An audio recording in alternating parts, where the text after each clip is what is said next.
Just not dropping too far at all. So quite a warm, humid, uncomfortable night. An increasing risk then of seeing some thunderstorms on Saturday. Some big downpours are likely before things turn cooler for most of us on Sunday.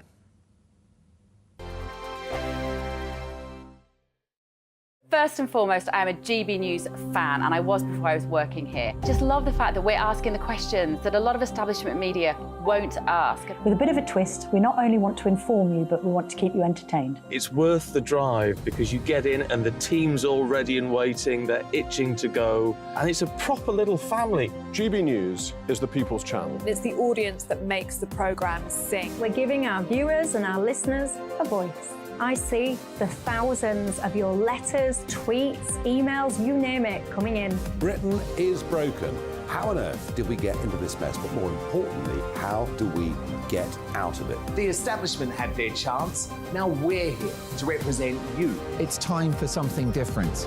It's time for GB News. I'm very patriotic. I believe in Britain. Our best days lie ahead. Britain's watching. Britain's watching. Join us here on GB News. The people's channel. Britain's news channel. Join me, Patrick Christie's, Monday to Friday, 3 till 6. We tackle the day's news agenda like you've never seen before. It's high tempo, high octane, the most controversial topics, and the best guests. You will not be able to take your eyes and ears off it. I'm not afraid to ask the questions that you really want answered. 3 till 6 p.m, Monday to Friday on GB News, the People's Channel, Britain's news channel. I'm Andrew Doyle. Join me at 7 o'clock every Sunday night for Free Speech Nation, the show where I tackle the week's biggest stories in politics and current affairs with the help of my 2 comedian panellists and a variety of special guests. Free Speech Nation, Sunday nights from 7 on GB News, the People's Channel, Britain's news channel. GB News has its own late-night paper preview show, Headliners, where comedians take you through the next day's top news stories. You don't have to bother reading the newspaper, we've got it covered for you. Headliners, every night at 11 p.m, and repeated every morning at 5 a.m. We won't send you to sleep like some of the other paper review shows out there. GB News, the People's Channel, Britain's news channel. Join me, Camilla Tominey, on Sunday mornings from 9:30, taking the politicians to task and breaking out of SW1 to see how their decisions are affecting you across the UK. Bursting the Westminster bubble every Sunday morning, only on GB News, the People's Channel. Britain's watching.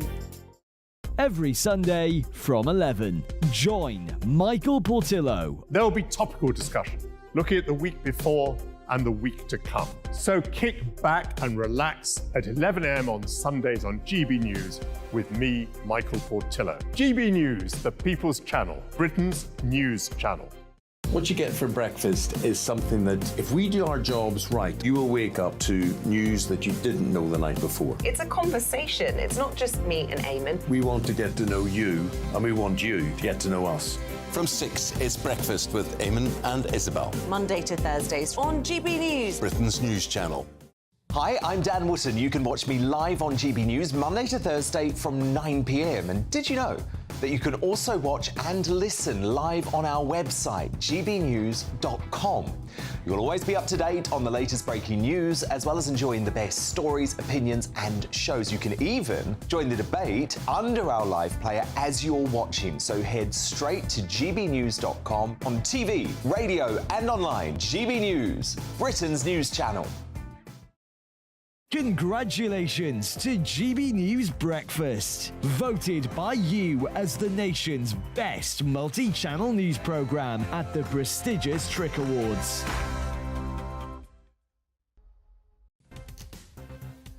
A huge emergency response, including London's air ambulance, as a Land Rover crashes into a Wimbledon primary school. Police say emergency services, including fire engine cutting crews, at the scene since 10 this morning. The latest is that several of those injured may be in a critical condition. We'll have the latest live from the scene.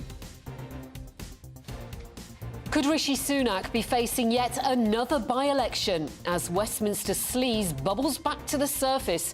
Former Deputy Chief Whip Chris Pincher is suspended over male groping allegations. We are live in his Tamworth constituency. Just Stop Starmer. Student eco-protesters interrupt the Labour leader's keynote speech on education. He tells them, "See me later."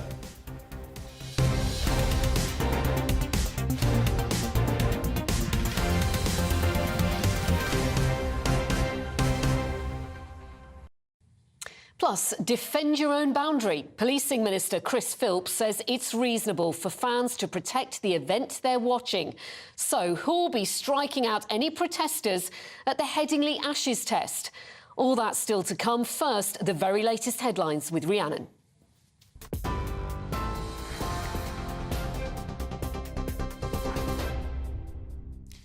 Pip, thank you. Good afternoon. It's 2 minutes past 12. Your top stories from the GB newsroom. Several people have been injured at a primary school in Wimbledon in southwest London. Merton Police says officers were called just before 10 this morning to reports a car had crashed into a building at the Study Preparatory School in Camp Road. The London Fire Brigade says it's also there, as well as London's air ambulance. Police say they are not treating the incident as terror-related. The Standards Committee has recommended that former government whip Chris Pincher be suspended for 8 weeks. Mr Pincher is accused of drunkenly assaulting 2 men at London's Carlton Club. Shadow Education Secretary Bridget Phillipson told GB News the suspension could lead to a by-election. Suspension of that length is a very serious sanction, and I think the expectation is that that would then now lead to a by-election.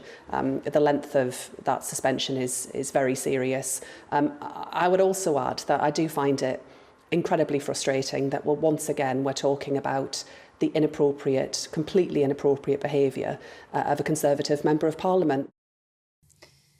Transgender charity Mermaids has lost its case to have gay rights organisation LGBT Alliance stripped of its charitable status. The two charities fundamentally disagree on issues of trans rights. The LGBT Alliance takes the view people can't change their biological sex, while Mermaids argue they can. Bev Jackson and Kate Harris of the LGBT Alliance group told GB News they believe it's important the organisation retains its charitable status. No, we have to remember 69 countries around the world still criminalise homosexuality. We need to step up, as we have stepped up, for instance, in donating to Pride in Uganda, and also then there's the new homophobia in which we hear that children at school who are attracted to others, lesbians, are being told, oh, maybe you're a boy. Yeah. This is the new homophobia, so we have to fight the traditional homophobia and the new homophobia at the same time. Sir Keir Starmer's speech outlining Labour's education reform plans has been interrupted by protesters urging him to stop making U-turns on climate policies. Done that one. Will you just... Which side are the Labour Party on? We are on the side of economic growth. Will you just let me please get on with this? Thank you very much. The Labour leader was announcing his goal for 500,000 more children to reach their early learning targets by 2030. The proposal includes hiring 6,500 more teachers and prioritising language skills before he was challenged. Sir Keir Starmer said the following. Something we should be able to trust, all of us. An unwritten contract, a bond of hope between citizen and country, generation and generation. So I promise you this, whatever the obstacles to opportunity, wherever the barriers to hope, my Labour government will tear them down. Communities across England and Wales will see more police patrolling hotspot areas of antisocial behaviour. The move marks the next steps in delivering the Prime Minister's action plan to build stronger communities. Offenders will face tougher and swifter consequences, including being made to repair any damage they've caused. Home Secretary Suella Braverman says antisocial behaviour causes misery to many. More visible, integrated, responsive policing in communities, responding to issues like vandalism, like graffiti, like gangs loitering and congregating in a hostile and aggressive way. The High Court is set to rule if the government must hand over to the COVID inquiry Boris Johnson's unredacted WhatsApp messages, notebooks and diaries. The Cabinet Office launched a legal challenge to Chairwoman Baroness Hallett's order, arguing many of the documents would be irrelevant. A decision's expected early this afternoon. The former Prime Minister's backing Lady Hallett, having made the material available in late May. The man who led a short-lived rebellion against Russian President Vladimir Putin has reportedly returned to Russia. The The president of Belarus More says visible, Yevgeny Prigozhin integrated. is now in St. Petersburg. Prigozhin and his Wagner mercenary group briefly captured a Russian city late last month before marching towards Moscow. The armed mutiny was called off following a deal brokered by the Belarusian president. The Health Secretary is meeting a range of experts today in a bid to cut NHS waiting lists and improve patient care. The NHS Recovery Summit will be attended by ministers, clinical leaders and senior executives. They'll consider how new technologies such as AI could be used to transform care and improve access to services. It comes after Health Minister Maria Caulfield admitted waiting lists in England are set to increase. The financial watchdog continues talks with bank chiefs over concerns they're failing to pass on the rise in interest rates to savers. Officials from the Financial Conduct Authority are meeting with bosses from HSBC, NatWest, Lloyds and Barclays. They'll ask why savers' interest rates are lagging behind the cost of mortgages. Recent data shows the average savings rate stands at 2.48%. The average 2- and 5-year fixed mortgage rate recently passed 6%. And police forces across Britain have carried out the largest ever crackdown on cannabis farms, raiding more than 1,000 facilities. During the month-long raid, 200,000 plants were seized, worth £130 million. 1,000 suspects were arrested. The raids involved every police force in England, Wales and Scotland. This is GB News. We'll bring you more as it happens now, though. It's back over to Mark and Pip.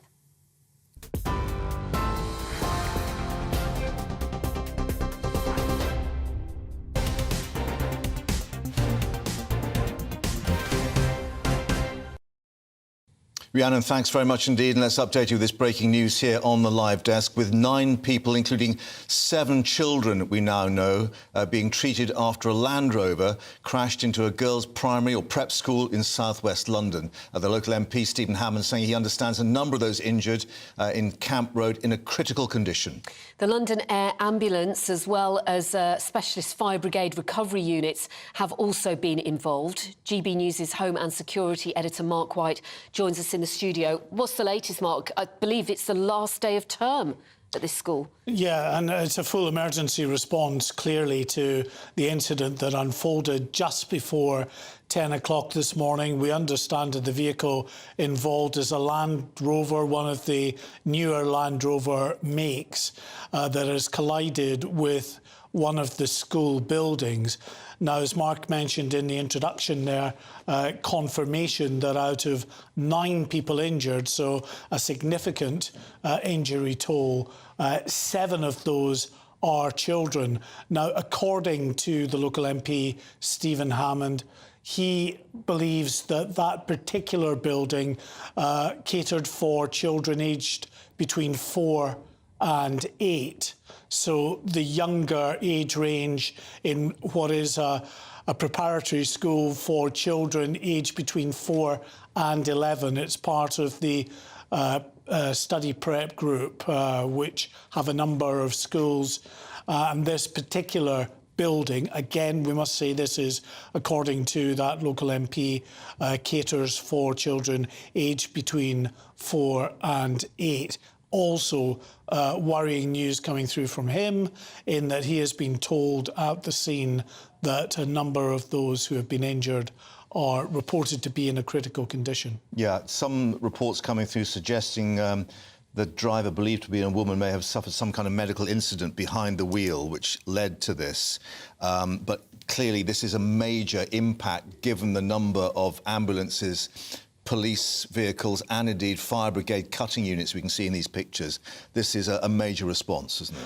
Well, just given the number of casualties, you would always get a very significant response like this. And we were remarking earlier and seeing the first pictures coming out just how many emergency service vehicles were there. But it's now clear that with 9 people injured, some of those, according again to the local MP, in a critical condition. That's why it's multiple land ambulances, including the hazardous area response ambulances, who always attend major incidents, air ambulance personnel on scene as well, and the London Fire Brigade having sent a number of appliances, including 2 of their specialist rescue tenders. Now, they are at the cutting edge of effectively cutting out those who may be trapped or in precarious positions. Yeah, these hydraulic cutters, and they can take a I mean, every fire appliance has cutting equipment and can deal with quite a range of incidents, but when you're dealing with very significant serious incidents, you require a specialist rescue unit that has all of the equipment and also has all of the specialist teams on board who know just how to deal with those who could be trapped in the most awful of circumstances. In terms of the location, there's 2 buildings. I think one of them is right in the centre of Wimbledon Village. This building, where this incident has happened, is on the edge of Wimbledon Common. A lot of dog walkers, the police are saying, please avoid the area.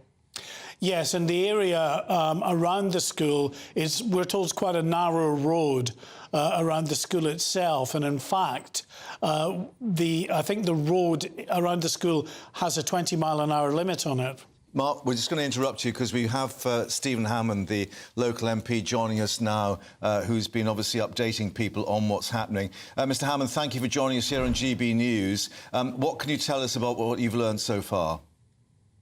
Well, I've learnt that this is a major incident and has been declared as a major incident. You will have seen the police have said they're not regarding this as a terrorist incident.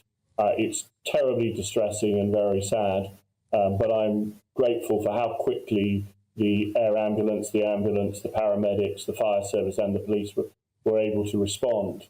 I understand there have been a number of casualties. I understand a number of those may be critical. I've had the chance to speak to the local police commander and to the chief executive of the council, and all support is being given as needed. And Mr Hammond, what can you tell us about the school itself? We know it's a prep school. We believe it was the last day of term. I mean, you probably know some parents, do you, at the school? Probably do. I mean, many years ago, my own daughter went to the school, so I know the area well, and I obviously know the area well, but I also know the school well. It's a hugely well-respected local prep school. It deals with the younger girls that they cater for, so the ones usually between 4 and 8. It's a very secluded part of Wimbledon. It's right up on the common towards the Wimbledon Common and Royal Wimbledon Golf Club. It's on a road, which is Camp Road, is known as part of the quadrangle. It's a very tight road, and so normally it's very difficult to build up any speed along that road because people are parked and you have to wait for people to pass you. So that's really, and that gives you some context. About a mile outside Wimbledon Village. Yeah, and we understand it was a Land Rover involved, so a Land Rover going down that road is not going to have a lot of space. No, it's not. And so, I mean, I can't, like you, I can't speculate on how that happened, but it clearly was a Land Rover, and it clearly wouldn't have had a lot of space. And it's extraordinary that it's managed to get breakthrough the fencing and into the school. Yeah, and certainly some reports, according to the local newspaper, the Evening Standard, the evening paper for London, suggesting that the car hit the school building at some speed, and obviously those details to be established. But do you know what's happening in terms of keeping parents updated and the school obviously informing people about what the latest is? I haven't got any firm details on that, but I understand that obviously everybody who will have been taken off the site and parents will have been, an operation I'm sure will have been organised. I haven't got that detail to hand. But as I say, as you said, it's the last day of term, and so it's a very, very sad end to this term for the school. Yeah, but looking at the scale of the response, they've been there for, more than 2 hours now. Clearly, the emergency services are well rehearsed at these things, and it looks as if they've really deployed at some speed to this. Well, I think, as I said right at the start, this is a major incident. They've declared it a major incident. So by that very nature, the sort of scale and size of response, they're obviously very concerned. I guess that the fire services were there because they would have been worried about structural integrity of the building. I don't know, but I'm assuming that's why they were there. I'm assuming that the fact you have an air ambulance there means that they wanted to get paramedics to there as quickly as possible and people to hospital if necessary. So, yes, I mean, it's an extraordinary scale of response. And even though this is obviously a busy part of southwest London, Wimbledon itself is quite a close-knit community, isn't it? Certainly is, and these will undoubtedly be all local families. As I said, it's a well-respected local school. Most of the girls who go there will be from local families in and around Wimbledon, and all of whom will be friends. And it's a great sadness for the local community. Indeed. Mr Hammond, thank you very much indeed for joining us to update us here on GB News. Stephen Hammond, MP there for Wimbledon. Thank you.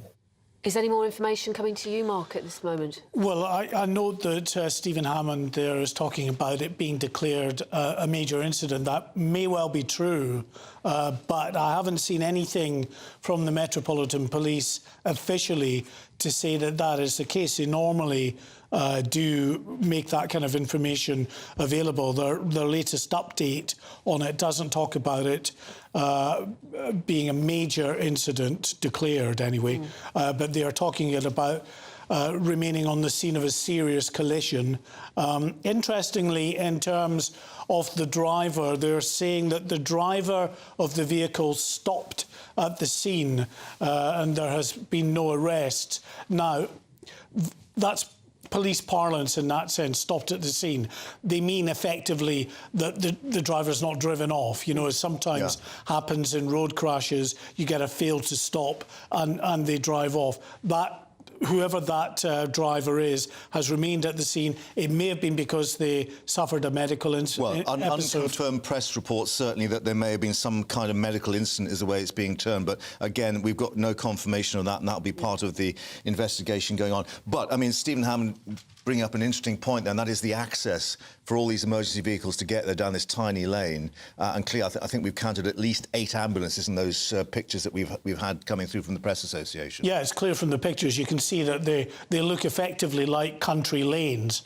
So that's why you have got emergency service vehicles just stacked up down those lanes just around the school itself. And the school, of course, clearly there were pupils still there at that time. We have had no indication officially as to what the conditions of any of those injured are, other than what Stephen Hammond is saying. And we can, I think, to some degree trust what he's been told, because he says he had spoken to the police commander on the scene, and they are telling him that a number of those injured are in a critical condition. Also reports, Mark, that they are still working to remove some of the casualties from this incident. And that's more than 2 hours on from when it happened, which was just before 10 o'clock this morning. And also, the location of it is right near a golf club, right near the common, where lots of people will have been walking their dogs.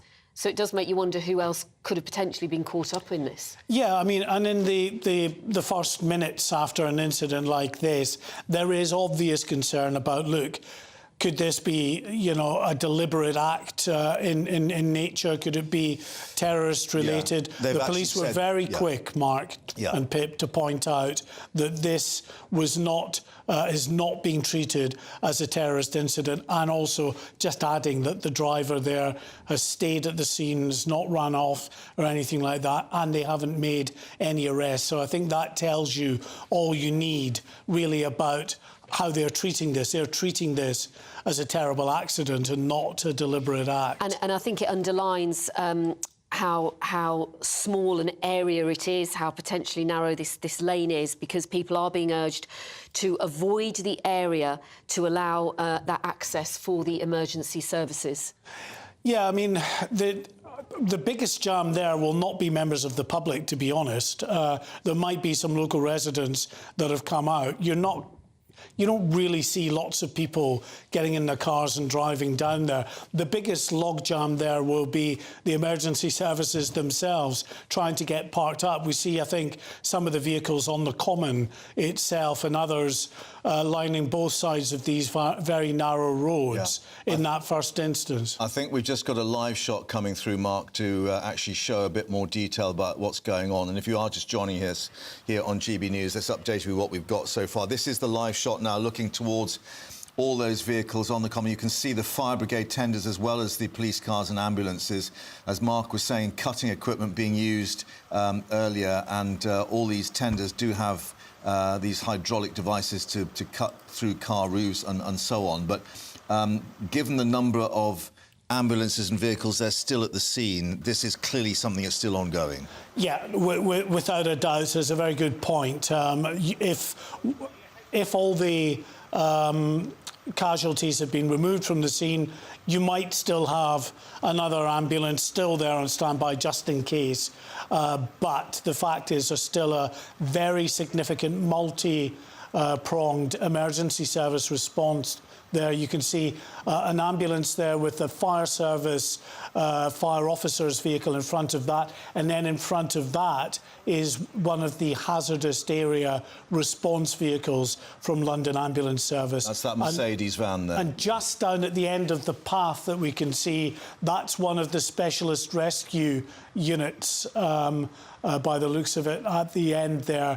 And as I say, they are really best prepared to deal with these very difficult situations, because we don't know how individuals have become trapped. Have they become trapped because of some falling debris in part of the building that the vehicle struck? Have they been trapped in or under the vehicle? We don't know that, but regardless, the rescue teams practice for this every day. They don't just practice for it, they live and breathe that every day. They're called out multiple times across London. There are about 8 of these specialist rescue vehicles spread right across London itself and able to respond. I think it's Dr. ABC, isn't it? Danger response, airway, breathing, circulation. So clearly, if there is a building involved, they want to make sure that that is safe and structurally sound before carrying on to the next stage of the operation. And inside that building, we understand 7 children injured, 2 adults, and those children, it is a prep school, so those children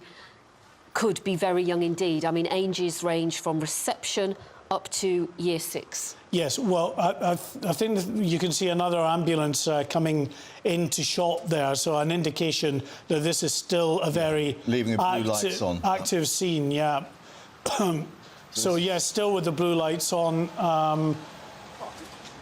Leaving St George's Hospital now is the nearest major trauma unit in that area that would be in a position to quickly deal with those, probably from land ambulances. But with your air ambulance, they can get to other major trauma centres. And just to explain to us, I mean, when these incidents happen, the hospitals are put on standby pretty early to receive multiple casualties, so they will be ready and waiting for whatever's coming through on that ambulance. That's it, yes. I mean, effectively, the bat phone, they call it, or the emergency red phone, usually within a casualty unit, rings, and the staff there are told that there is a major incident unfolding and to expect casualties. They're not normally given too much information in the first instance, but what you often get then is when the land ambulances and the air ambulance are en route making their way to the hospital, they update through their ambulance control room to the hospital, and that is patched through to the attending medics so that they know what to prepare for in the major trauma units. Just something coming through already, response from the world of politics. Shadow Home Secretary Yvette Cooper has just issued a tweet thinking of all the families, pupils and staff affected by this terrible incident at a primary school. Thank you, she said, to the emergency services on site for their swift response. And it does seem that they were there very quickly. But, I mean, looking at this picture, one can understand how difficult it was for them to get down this narrow lane with the amount of equipment needed. Yes, and Stephen Hammond again was suggesting that this is not a lane that typically you could build up a lot of speed on. It is a narrow lane in a sort of a countryside area just on the edge of Wimbledon Common there.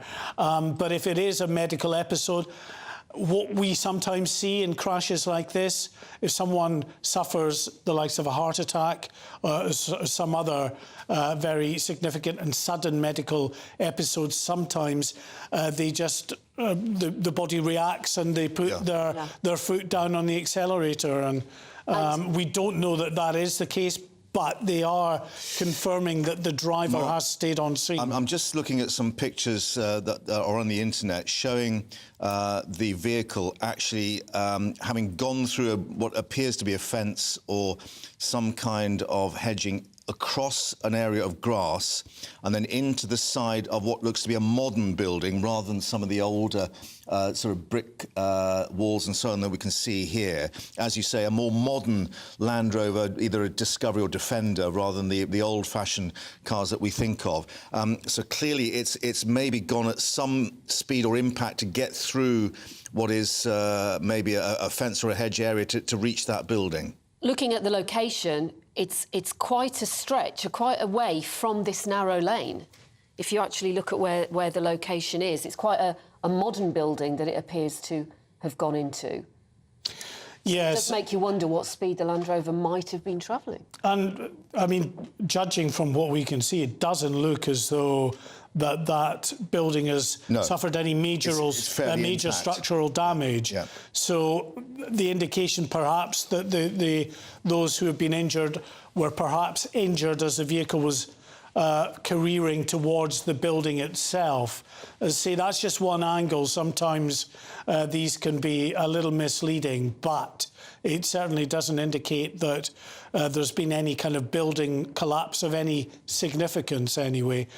So quite where those children were who were injured, we don't know at this stage. I mean, it was 5 to 10 in the morning. They could have been in assembly. I mean, what we do know is that it was their last day of term, so they would have been very excited to break up for the long summer holidays. And there are blankets and medical kit on the ground there, indicating perhaps that this area where the vehicle accessed the school, this is maybe where they're concentrating their rescue efforts and medical aid and so on. So basically, just to explain to people just joining us, we've had these pictures of this area of the common, the lane, which is where the emergency vehicles are, but the primary rescue effort is still actually at the school building itself. Yeah, I'm just looking at another picture that's just been tweeted out. If there's any way we can bring that to the audience, we will at some point. But that does show this vehicle impacting the building. There's a bit of damage to the front of the vehicle, but it doesn't look like there's much other than some superficial damage to one of the pillars of the building itself. So, I mean, obviously this is pure speculation, but it could be that children were outside rather than inside. Yes. When you look at where this Land Rover has ended up. Yes, no, I think certainly that logic would suggest that the children were injured as the vehicle was careering towards that building. Let us update you with what we do know if you're just joining us here on GB News, and that is that police say 7 children, 2 adults injured, they say, after a car collided with a primary school building in South London. So the indication that, as we say, it has hit the building itself. A statement from Scotland Yard say this was a serious collision at this primary school in Wimbledon at 9:54 this morning in Camp Road.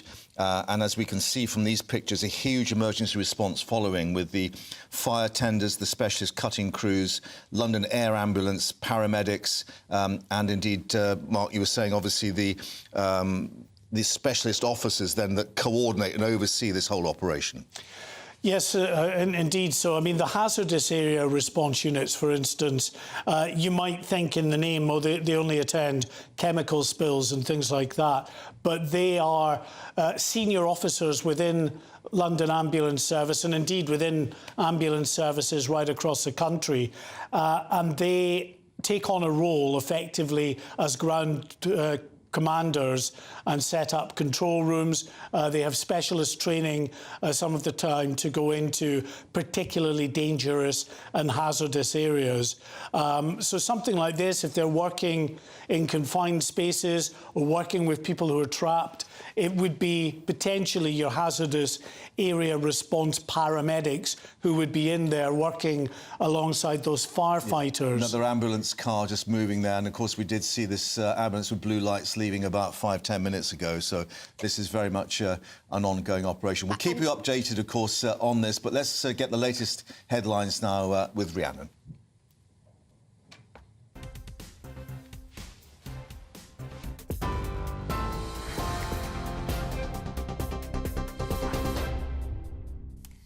Thank you, Mark. Good afternoon. It's just gone 12:31. Your top stories from the GB newsroom. 7 children and 2 adults have been injured at a primary school in Wimbledon in southwest London. Officers were called just before 10 this morning to reports a car believed to be a Land Rover had crashed into a building at the Study Preparatory School in Camp Road. The London Fire Brigade says it's also there, as well as London's air ambulance. Police say they are not treating the incident as terror-related. Local MP Philip Hammond says his daughter used to attend the school. The Standards Committee has recommended that former government whip Chris Pincher be suspended for 8 weeks. Mr Pincher is accused of drunkenly assaulting 2 men at London's Carlton Club. Shadow Education Secretary Bridget Phillipson told GB News the suspension could lead to a by-election. Will you just... Which side are the Labour Party on? We are on the side of economic growth. Will you just let me please get on with this? Thank you very much. Sir Keir Starmer's speech outlining Labour's education reform plans has been interrupted by protesters urging him to stop making U-turns on climate policies. The Labour leader was announcing his goal for 500,000 more children to reach their early learning targets by 2030. The proposal includes hiring 6,500 more teachers and prioritising language skills. And the man who led a short-lived rebellion against Russian President Vladimir Putin has reportedly returned to Russia. The president of Belarus says Yevgeny Prigozhin is now in St. Petersburg. Prigozhin and his Wagner mercenary group briefly captured a Russian city late last month before marching towards Moscow. The armed mutiny was called off following a deal brokered by the Belarusian president. And you can get more on all of those stories by visiting our website, gbnews.com.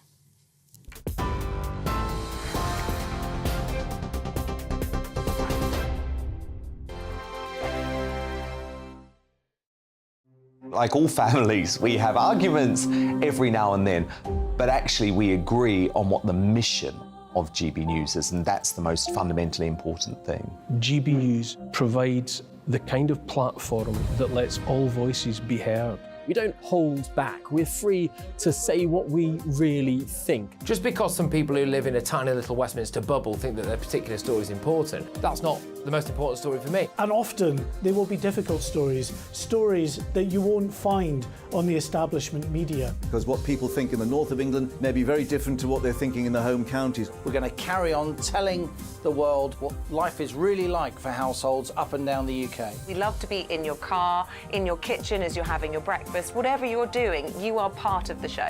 If it matters to you, it matters to us. Britain's watching. Britain's watching. Britain's watching. We're proud to be GB News, the People's Channel, Britain's news channel. Join me, Patrick Christie's Monday to Friday, 3 till 6. We tackle the day's news agenda like you've never seen before. It's high tempo, high octane, the most controversial topics and the best guests. You will not be able to take your eyes and ears off it. I'm not afraid to ask the questions that you really want answered. 3 till 6 p.m, Monday to Friday on GB News, the People's Channel, Britain's news channel. Join me, Camilla Tominey, on Sunday mornings from 9:30, taking the politicians to task and breaking out of SW1 to see how their decisions are affecting you across the UK. Bursting the Westminster bubble every Sunday morning, only on GB News, the People's Channel. Britain's watching. Join us every night on GB News at 11 p.m. for Headliners, which is 3 top comedians going through the next day's news stories, which is exactly what you need, because when the establishment has gone crazy, you need some craziness to make sense of it. So join us 11 p.m. every night on GB News, the People's Channel, Britain's news channel. Hi, I'm Dan Wootton. You can watch me live on GB News Monday to Thursday from 9 p.m. And did you know that you can also watch and listen live on our website, gbnews.com. You'll always be up to date on the latest breaking news, as well as enjoying the best stories, opinions and shows. You can even join the debate under our live player as you're watching. So head straight to gbnews.com on TV, radio and online. GB News, Britain's news channel. The Jubes and Co, we tackle the issues of the day with real, robust debate, both sides of the fence, battling it out with me in the middle with my forthright opinions and views. And often really interesting things happen because you start with a position and then by the end of the debate you find actually, well, I might not have thought about that one. What we need in this country is 2 new political parties. You should maybe think about doing a 2024 calendar. I'm Michelle Dewberry and I'm keeping you company right through until 7 o'clock this evening. GB News, the People's Channel, Britain's watching.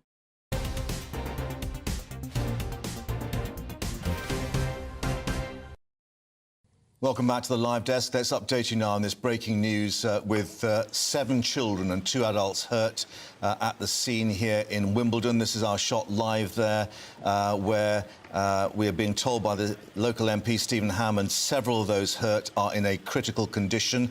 It was the last day of term at this girls' prep school, and it appears a Land Rover Discovery, or Defender rather, one of the new types, has gone through an area of fencing and then collided with the school building. But we believe there may have been an event going on in grass land or a grass area just outside the main school building.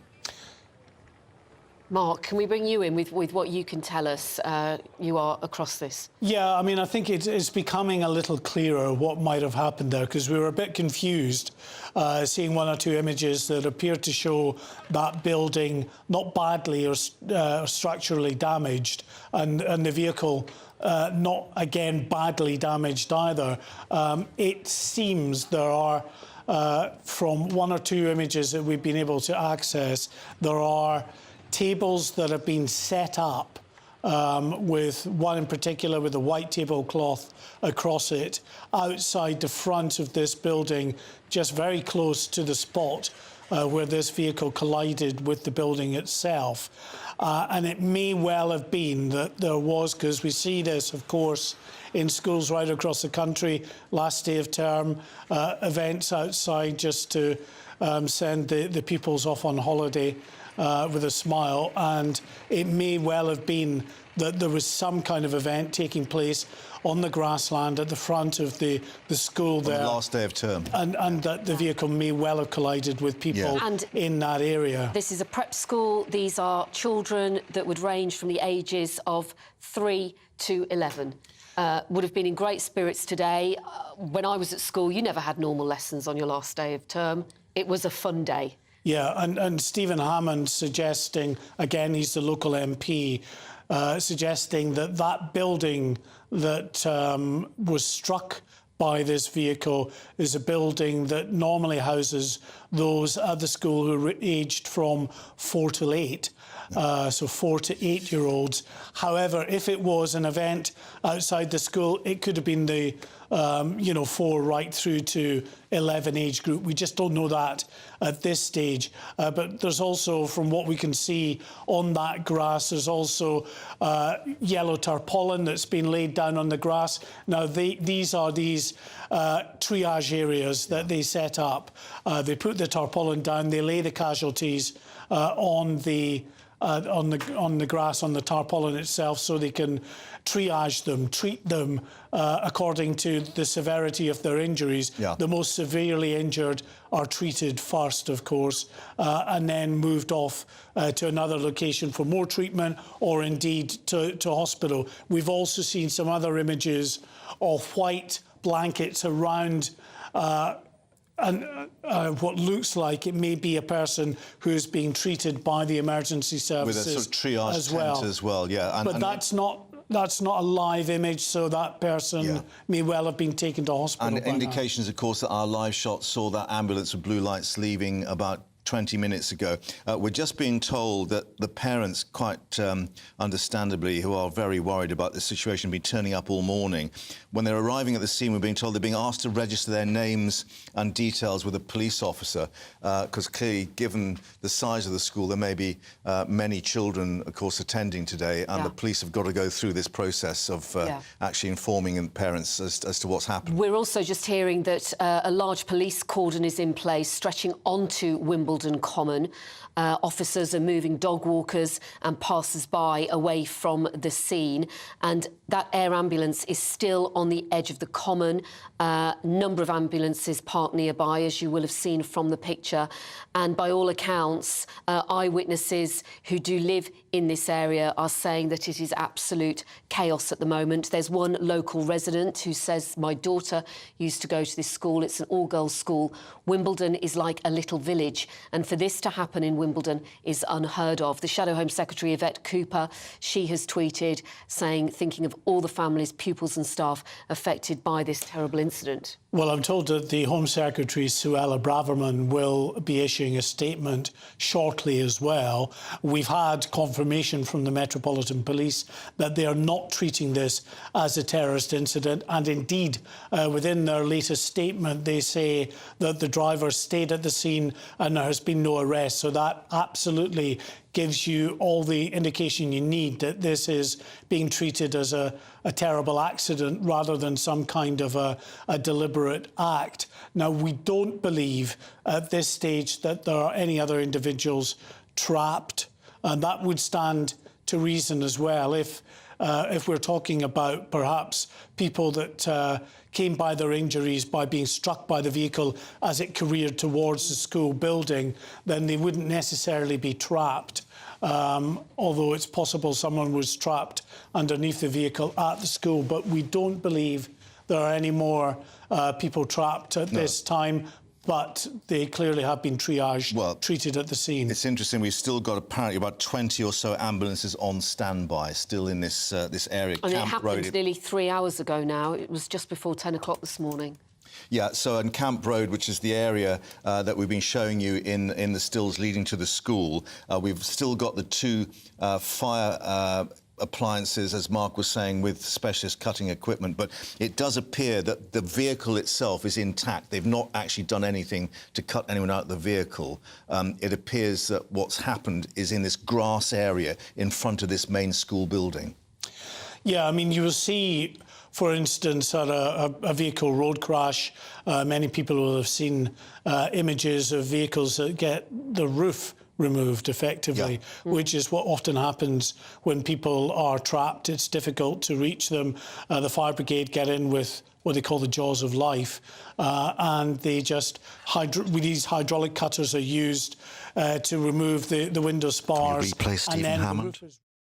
That gives then the paramedics a chance to treat someone inside the vehicle. So, as Mark was pointing out quite rightly, the roof is intact of this vehicle. It doesn't look like they've removed anybody from the vehicle itself.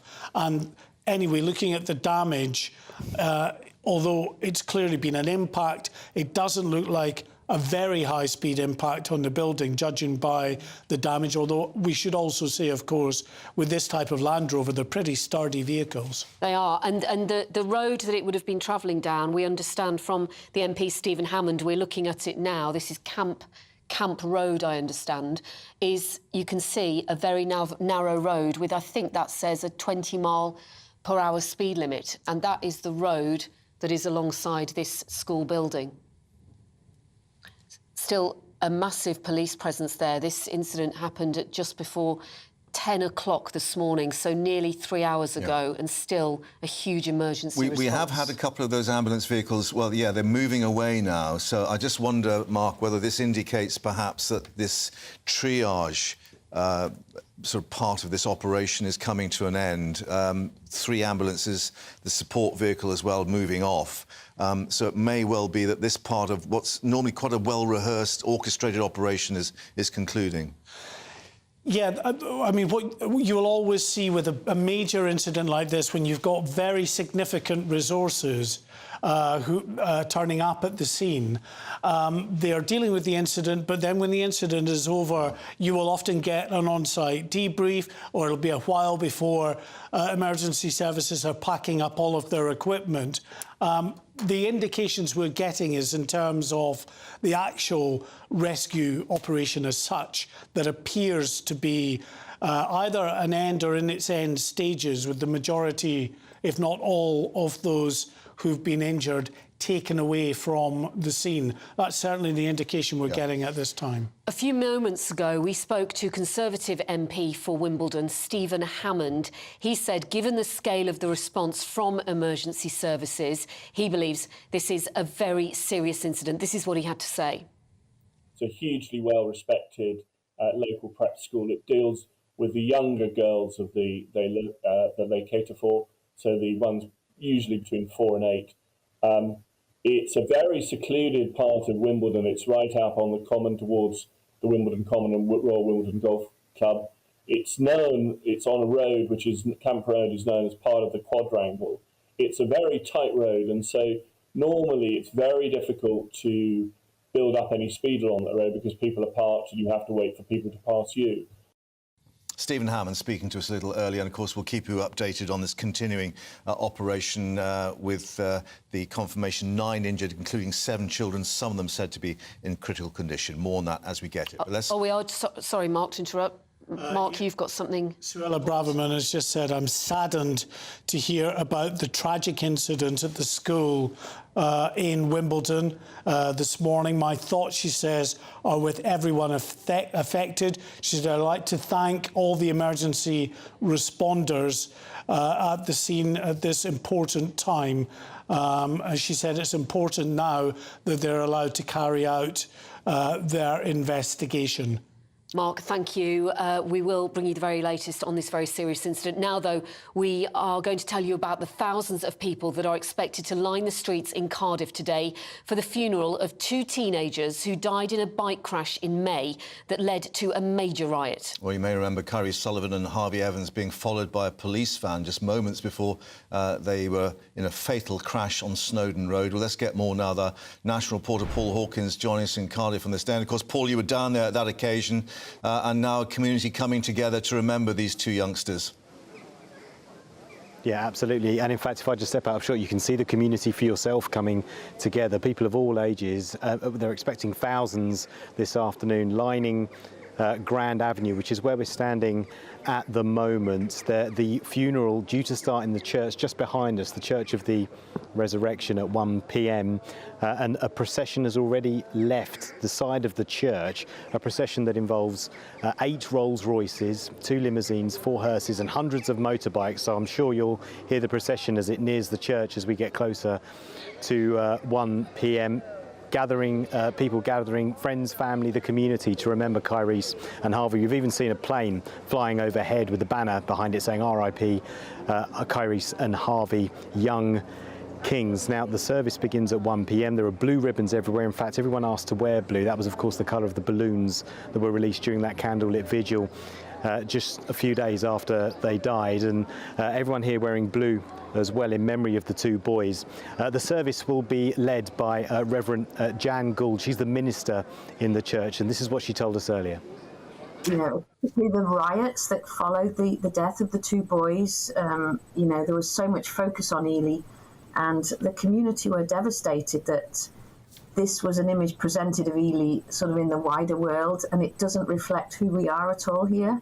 And people were really angry and really hurt that this was the image that we were being tarred with. And, you know, we've had so much bad press in the past, unjustly, and we worked so hard here to put a different image out, and the riots really undid all of that good work that's been going on for so long.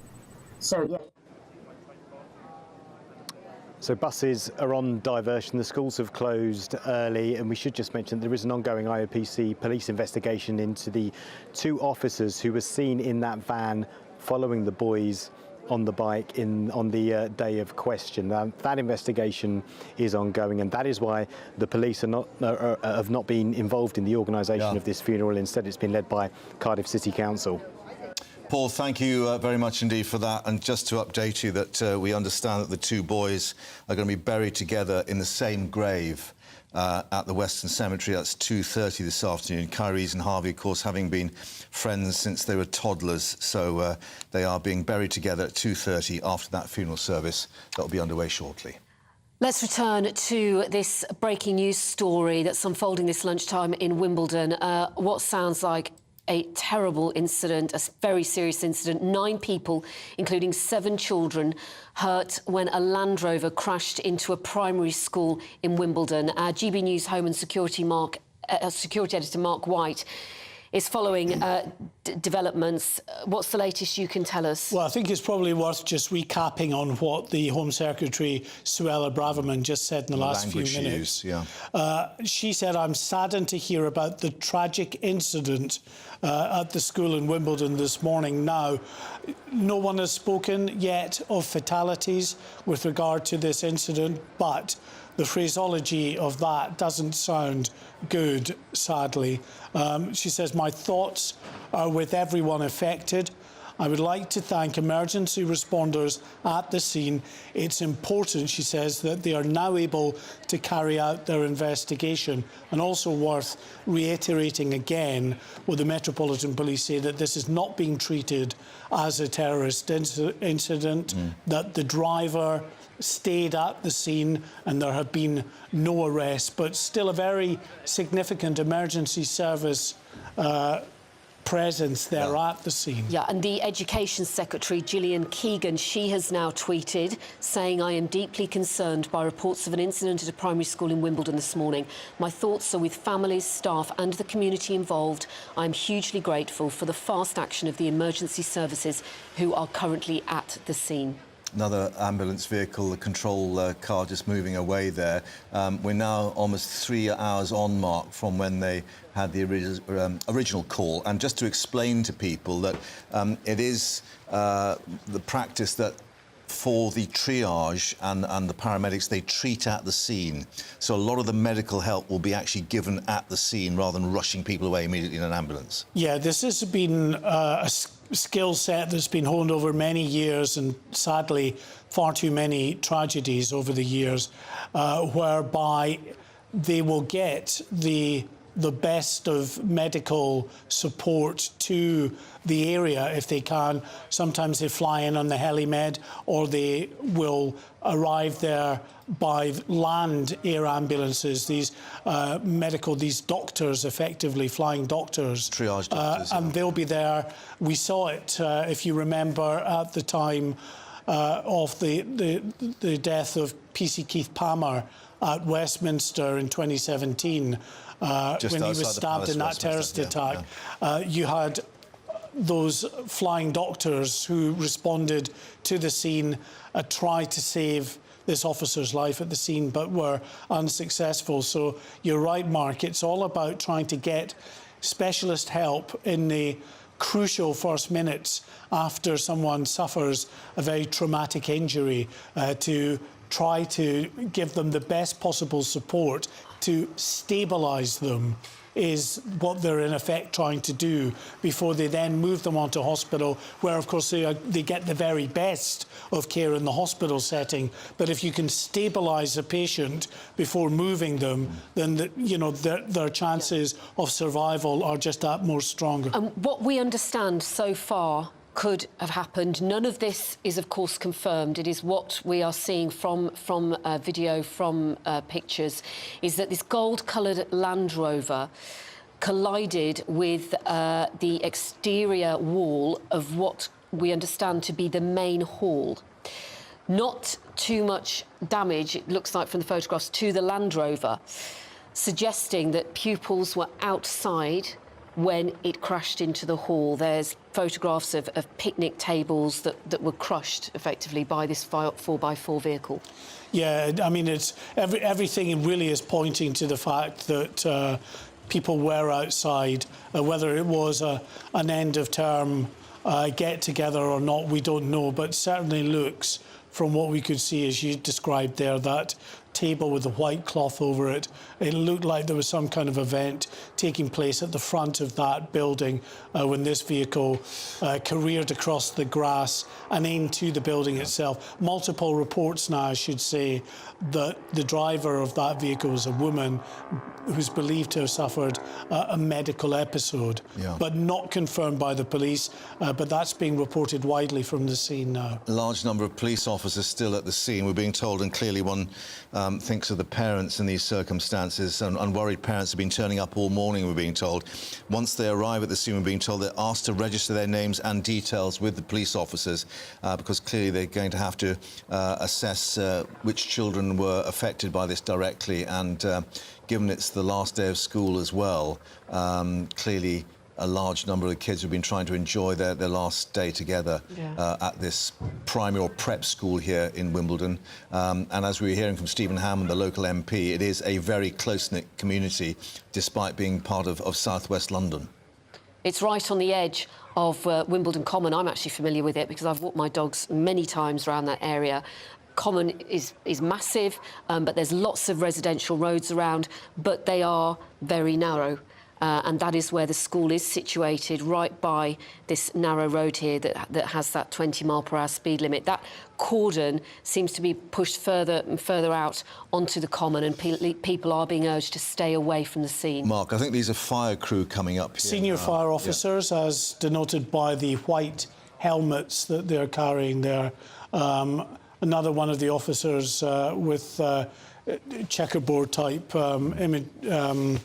print on the orange bib that he was wearing as well from the control room. So he was. So they can be identified quickly at the scene. So he's probably an incident control room senior officer. These people here are possibly local residents who are trying to get back into their homes. Yes, I mean, it's a residential area, you know, a fairly quiet area. As you described it, there's a local golf course that's there, the golf club that's there, right on the edge of Wimbledon Common. It's also just about a mile away from the All England Club, where, of course, many thousands of people have gathered for the Wimbledon tournament. And because of that, when the initial reports first came in about a vehicle crashing into a school in Wimbledon, clearly there was very understandable concern that this may have been some kind of a deliberate act, but the police very quick to suggest that this was not or is not being treated as a terrorist incident, and the fact that they are saying the driver stayed at the scene and has not been arrested would support perhaps these reports now coming out from multiple sources at the scene that it may have been someone who suffered a medical incident. Mark, now ambulance crew obviously with the green indicating on medical staff at least, so we do appear to have quite a few personnel leaving the scene now. Yeah, I mean, I think looks like he could be London Ambulance Service press officer by the looks of him. He's talking to another member of London Ambulance Service in the green coveralls there as well. There has been no on-site press conference, but I would imagine at some point, once the emergency services just have a time to breathe and be in a position to know exactly what has unfolded here, they will come and speak. The Mayor of London, Sadiq Khan, he has tweeted in the last few moments saying the incident this morning is absolutely devastating. My heart goes out to everyone affected. I remain in close contact with emergency services. That's very telling, isn't it, Mark? The Mayor of London describing it as absolutely devastating. Yeah, I mean, it doesn't bode well, I'm afraid, when you also take that with the words of the Home Secretary describing this as a tragic incident. We have had no indications as yet that there have been fatalities, but that ominous description very early on from Stephen Hammond, the local MP, that a number of the casualties were reported to be in a critical condition, again, just clearly leads one to be very concerned about what might happen and unfold here. Well, this is the scene, our live picture, just to confirm you the details we know so far from the police and ambulance service. 7 children, 2 adults hurt after this Land Rover crashed into the prep school here in Wimbledon. And suggestions from Stephen Hammond, the local MP, that many of those who've been hurt are in a critical condition. We'll update you on that. But as you can see, many of the emergency vehicles now starting to leave the scene. We'll keep you updated on that. But it's 1 o'clock. Let's get an update now on the latest headlines with Rhiannon.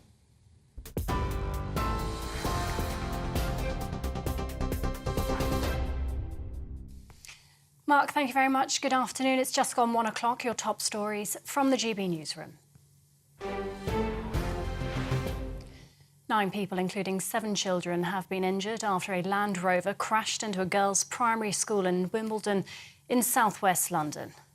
Officers were called just before 10 this morning to report a car had crashed into a building at the Study Preparatory School in Camp Road. These are live images we're watching here. The London Fire Brigade is also there, as well as London's air ambulance. Police say the driver stopped at the scene of the crash and there have been no arrests, and they aren't treating the incident as terror-related. Local MP Philip Hammond says a police investigation is now underway. Like you, I can't speculate on how that happened, but it clearly was a Land Rover, and it clearly wouldn't have had a lot of space. It's extraordinary that it's managed to get breakthrough the fencing and into the school.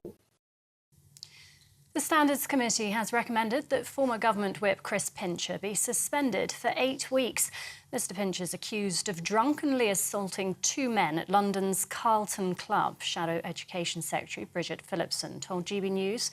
Is that would then now lead to a by-election. The length of that suspension is very serious. I would also add that I do find it incredibly frustrating that once again we're talking about the completely inappropriate behaviour of a Conservative Member of Parliament. Transgender charity Mermaids has lost its case to have gay rights organisation LGB Alliance stripped of its charitable status. The 2 charities disagree on issues of trans rights. The LGB Alliance takes the view people can't change their biological sex, while Mermaids argues they can. Well, Bev Jackson and Kate Harris of the LGB Alliance group told GB News why they believe it's important the organisation retains its charitable status. We have to remember 69 countries around the world still criminalise homosexuality. We need to step up, as we have stepped up, for instance, in donating to Pride in Uganda, and also then there's the new homophobia in which we hear that children at school who are attracted to others, lesbians, are being told, oh, maybe you're a boy. Yeah. This is the new homophobia, so we have to fight the traditional homophobia and the new homophobia at the same time. Sir Keir Starmer's speech outlining Labour's education reform plans has been interrupted by protesters urging him to stop making U-turns on climate policies. Done that one. Will you just... Which side are the Labour Party on? We are on the side of economic growth. Will you just let me please get on with this? Thank you very much. The Labour leader was announcing his goal for 500,000 more children to reach their early learning targets by 2030. The proposal includes hiring 6,500 more teachers and prioritising language skills. Before he was challenged, Sir Keir said everyone is entitled to opportunity. Something we should be able to trust, all of us. An unwritten contract, a bond of hope between citizen and country, generation and generation. So I promise you this, whatever the obstacles to opportunity, wherever the barriers to hope, my Labour government will tear them down. Communities across England and Wales will see more police patrolling hotspot areas of antisocial behaviour. The move marks the next steps in delivering the Prime Minister's action plan to build stronger communities. Offenders will face tougher and swifter consequences, including being made to repair any damage they've caused. Home Secretary Suella Braverman says antisocial behaviour causes misery to many. More visible, integrated, responsive policing in communities, responding to issues like vandalism, like graffiti, like gangs loitering and congregating in a hostile and aggressive way. The High Court is set to rule if the government must hand over to the COVID inquiry Boris Johnson's unredacted WhatsApp messages, notebooks and diaries. The Cabinet Office launched a legal challenge to Chairwoman Baroness Hallett's order, arguing many of the documents would be irrelevant. A decision is expected early this afternoon. The former Prime Minister's backing Lady Hallett, having made the material available in late May. Elsewhere, the man who led a short-lived rebellion against Russian President Vladimir Putin has reportedly returned to Russia. The president of Belarus says Yevgeny Prigozhin is now in St. Petersburg. Prigozhin and his Wagner mercenary group briefly captured a Russian city late last month before marching towards Moscow. The armed mutiny was called off following a deal brokered by the Belarusian president.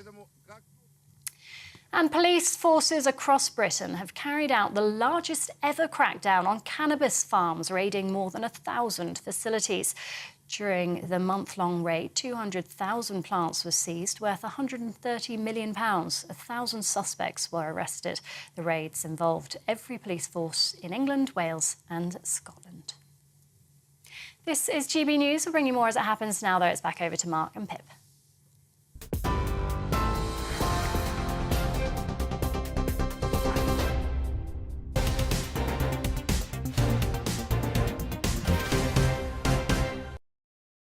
Rhiannon, thank you very much indeed and welcome back to the live desk. Let's update you what we know so far about this continuing operation at the primary school in Wimbledon. Confirmation that 7 children have been hurt, 2 adults. Reports from the local MP, Stephen Hammond, that many of the injured may be critical.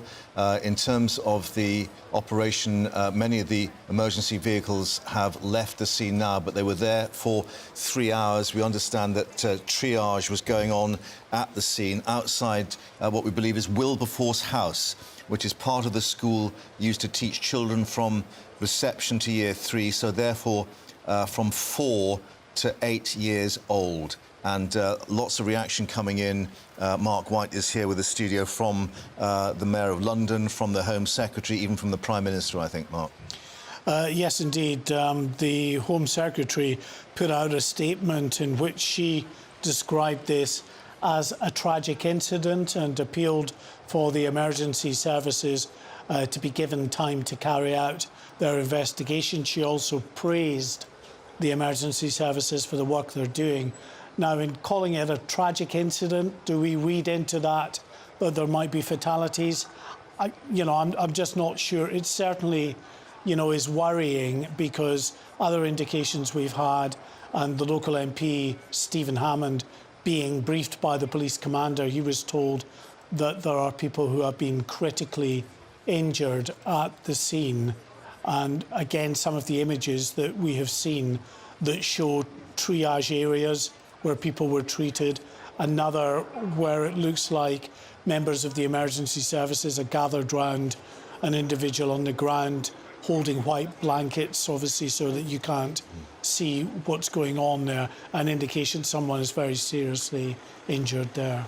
And what we understand so far is that this gold-coloured Land Rover collided with the school's main hall, quite a modern-looking building. It was driving down the narrow road that we understand is what you're looking at here.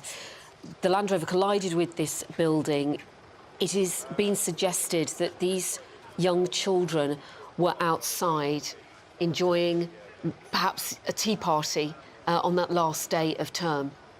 Yeah, we're not sure exactly what the event was, but it certainly looks from the images that we've seen that there was some kind of an outdoor event that was taking place there. Some tables had been set up, white tablecloth over one of the tables, and that's likely, I think, now from what we're seeing, that that's why people were struck as this vehicle careered towards the building itself. Now, it's being reported from multiple sources at the scene now that the driver was a female that may have suffered a medical episode. Sadly, with people that can suffer a medical episode, sometimes, they go into spasm, their foot can go onto the accelerator, anything like that can happen. They just lose control of a vehicle.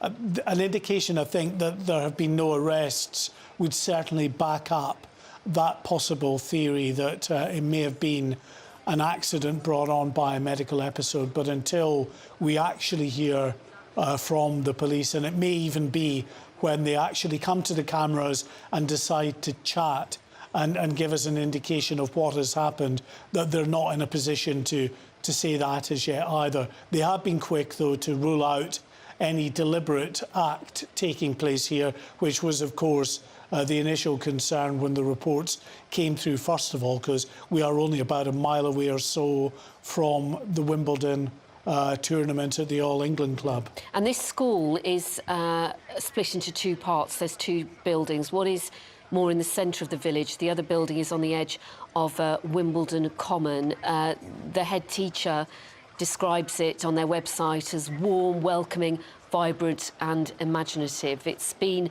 in Wimbledon since the 1893. A very well-known school in the area.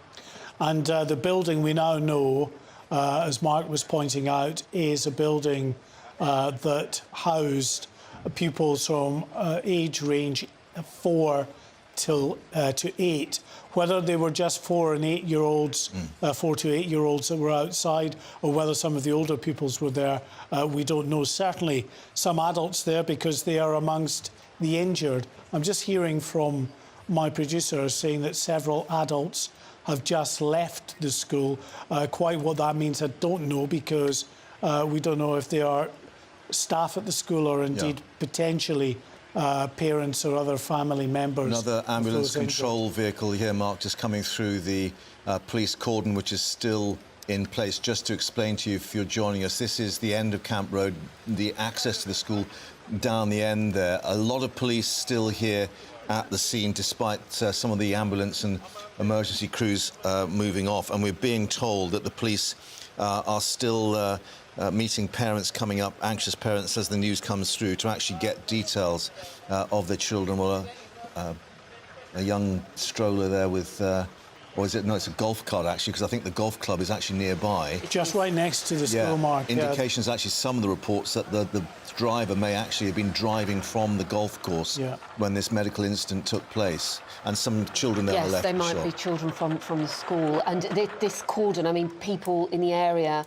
I've been contacted by somebody who is in the area and says they cannot get anywhere near because that cordon is so huge now, and they said they have never seen anything like the number of emergency response vehicles at the scene. Yeah, I mean, this is still a very active scene, although the initial response to casualties on the ground has, for the most part, if not completely, ended. We still have a significant emergency service presence there. Again, from my producer, saying a large police cordon is still in place, stretching onto Wimbledon Common, where officers are moving dog walkers and passers-by away from the scene. Now, apparently an air ambulance is still on the edge of the common, and a number of ambulances are parked nearby, although just in the few minutes since that's been sent, we've been seeing more of these ambulance vehicles moving away. There was a paramedic fast response car that we saw go through shot. First of all, these are often the first on scene. Fast response car, it is what it says on the tin. They will shoot ahead of the main ambulance sometimes to get there in a critical incident to give that life-saving care while they wait for the often slower ambulance to get to the scene. And indeed, from what we've seen in some of the aerial shots, suggestions that a lot of the medical aid was, well, as you said, a triage centre set up outside the main school building, but also St George's Tooting would be the nearest emergency centre, which would have been put on alert pretty quickly after, I think it was 9:54 when the first call came out this morning. Yeah, and because we've had the air ambulance or air ambulances there, it may be that some of the other hospitals further away from St George's may have been called into action as well. When you've got multiple injuries, and we're talking 9 people injured, you're not going to send all of those casualties to the one hospital, especially if you're talking about major traumatic injuries, because that requires very significant resources just around a single patient. So if you've got more than 2 or 3 patients, then you are very significantly stretching that trauma unit's emergency response. So that's why you'll often see a number of trauma centres being used when you're talking about multiple casualties. And we haven't had any confirmation about the condition of the injured, these 7 children and 2 adults. But in the last few minutes, the Mayor of London has described the incident as absolutely devastating. The Home Secretary, Suella Braverman, has said she is saddened by the tragic incident. Can we read anything into that? Well, the language would certainly seem to indicate that perhaps there may be fatalities involved, but we should stress that there has been no indication of fatalities as yet from the police or the ambulance service. The ambulance service wouldn't really tweet that out at this stage. It would be the police. But again, you're dealing with families who might need to be informed. Yeah. So you're not necessarily going to put out that kind of information in the early stages. Should also say that now, again, multiple local reports suggesting that the children were out on the grass having a tea party. So there was a tea party that the children were taking part in. Yeah. And the kind of end-of-term tea parties that you see in schools right across the country. And certainly we've seen some of the aerial shots showing sort of trestle tables or tables outside the Wilberforce house building used by these reception to Year 3 children with a large, wide area of grass.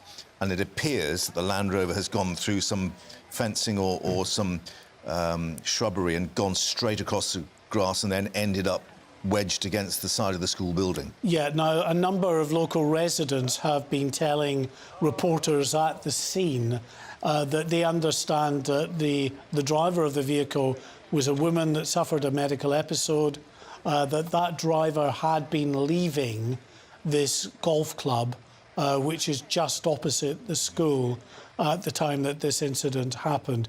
Again, no independent confirmation from the police. We might not get that kind of information officially from them for a while, but these are reporters on the scene now talking to the local residents and members of that golf club. Now, we can see a lot of police still at the scene. Give us an indication about what they'll be trying to garner now, Mark, in terms of getting the details, because clearly, as we understand, parents have still been turning up. They've been giving their names and details to the police as well. There's going to have to be a lot of this going through to actually establish what children were there and whether, in fact, their parents have been informed. Yeah, well, I mean, the police will, in very significant numbers, like the other emergency services, descend on the scene with a view, in the first instance, to helping manage the scene, potentially dealing with any of the casualties as well. If you've got multiple casualties and it's quite a while before proper medical support and firefighters and the like can get on the scene. Many of these officers, well, every officer has a basic level of first aid training. Triage. Some officers, like armed officers, have trauma training, so a higher degree of training, and can be very useful. They carry med kits with them and the like. So after that first response, what we then get is the significant securing of the scene, which is a police cordon, and that's often widened from that cordon there may have been further back towards the school initially. It's there at the moment. As they get more officers on the scene, they'll actually maybe potentially move it even further back to give a proper sterile environment for what is taking place in there now, which is the liaising with members of the family, families who are coming and being told potentially very devastating news. Also, they are taking statements from multiple people. The woman behind the wheel, if it was indeed a woman behind the wheel, if they're in a condition to give any kind of statement, other people involved or witnesses. And even though there are no arrests, still investigating, or accident investigators coming through to actually establish details of where the vehicle is and all those things that have to be recorded and so on. Yes, this will be managed by senior traffic officers as a traffic incident. The fact is it's not been described as any kind of security incident by the police, so it is a vehicle crash. So it's those specialist traffic officers who are, very experienced at being able to measure just when the vehicle perhaps accelerated, where the vehicle crossed the road, where the vehicle struck a fence, all of these measurements that need to take place to determine what speed the vehicle was going when it collided with the people that were injured, what speed it was going when it collided with the school. They'll also be, I'm sure, looking for the likes of CCTV images, you know, maybe from the school building, from the golf club, or any streets around there as well, that might help them with the ongoing investigation. But we're kind of moving away from the initial response to a live mass casualty event to what is now a slow paced, longer investigation into what's going on, as well as, of course, dealing with those families. Indeed. Mark, thank you for that. This police cordon tape there you can see still in place. Let's just update you with the details we know so far. This is the scene, Camp Road, the study prep school there in Wimbledon. Just before 10 o'clock this morning, a Land Rover crashing through into the school grounds. At least 9 people, it's been described as being injured, 7 of them children. Reports from Stephen Hammer, the local MP, that those may be critically injured as well. We'll update you as we get the very latest here on GB News. Stay with us.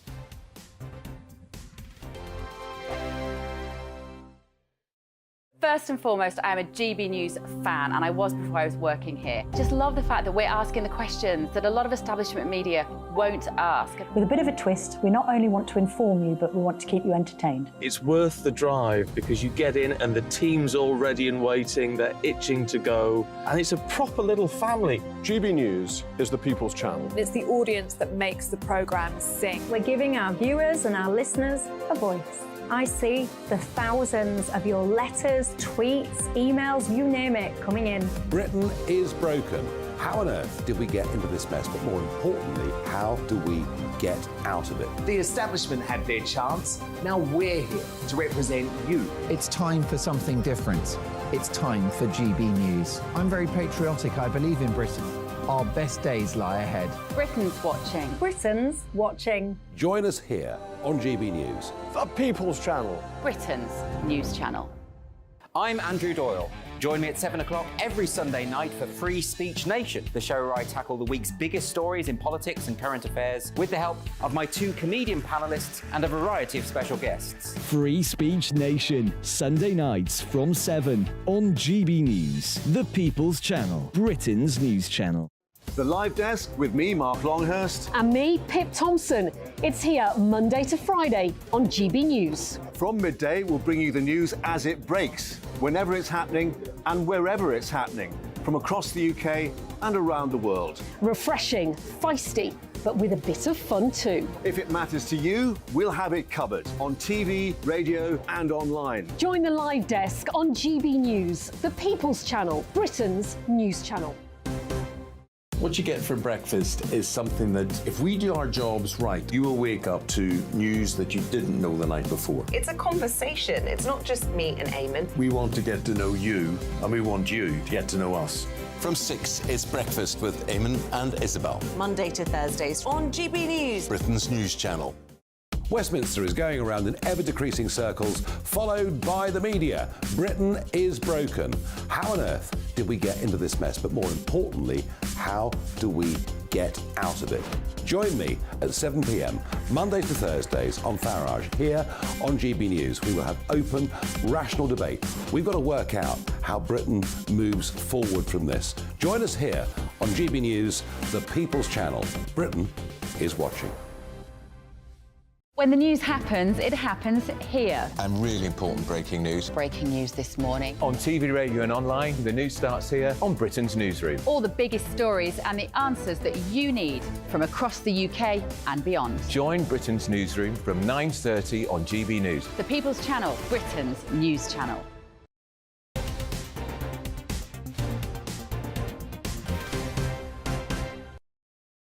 Welcome back to the Live Desk here on GB News. We'll update you, of course, shortly as we get any more details on this incident at the prep school in Wimbledon. But let's just bring you some more news that we're getting, that the government has lodged its bid to take its legal battle over the Rwanda deportation policy to the Supreme Court, the highest court in the land, effectively.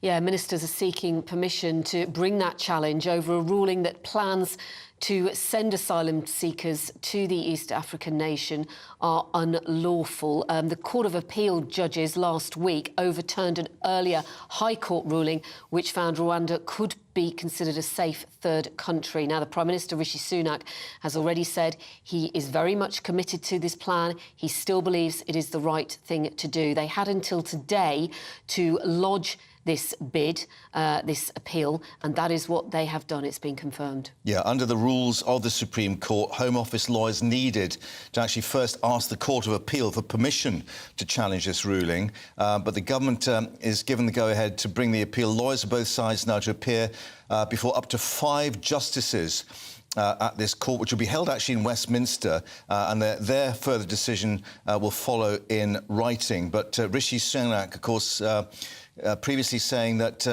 he denied there was any plan B if the Supreme Court did not overturn this ruling to block the forceful removal of asylum seekers to Kigali. Also previously refusing to guarantee the first flight to Rwanda would take off by the end of the year amid this ongoing legal battle. But certainly the wheels, it seems now, are officially in motion. GB News has launched a new campaign this week called Don't Kill Cash. Millions of Britons still rely on cash each day, but strong vested interests are pushing for it to be permanently replaced by debit and credit cards and other electronic payments. Well, we're calling in the campaign and indeed the signatures to call on the government to introduce legislation that commits to protect the status of cash as legal tender and as a widely accepted means of payment in the UK until at least 2050. Our economics and business editor Liam Halligan has the latest for us. Britain is fast becoming cashless.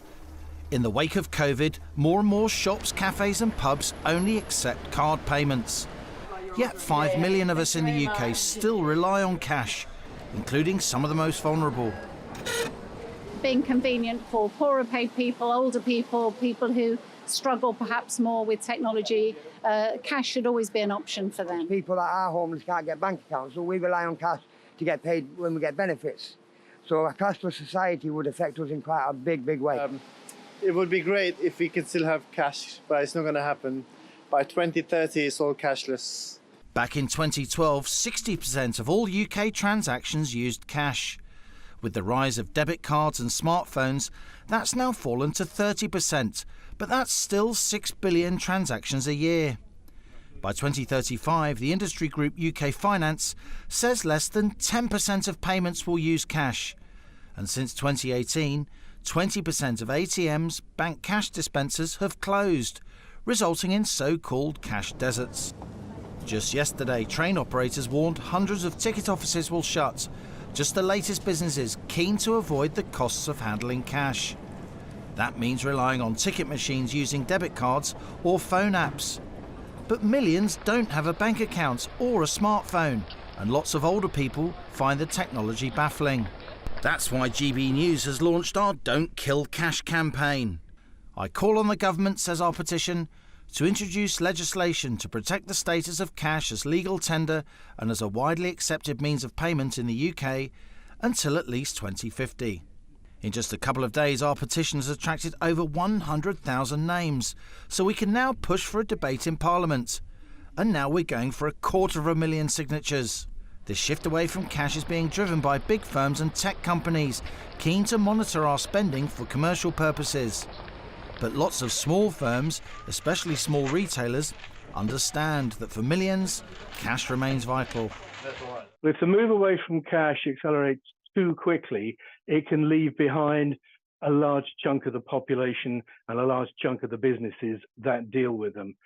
So it needs to be regulated and thought about carefully.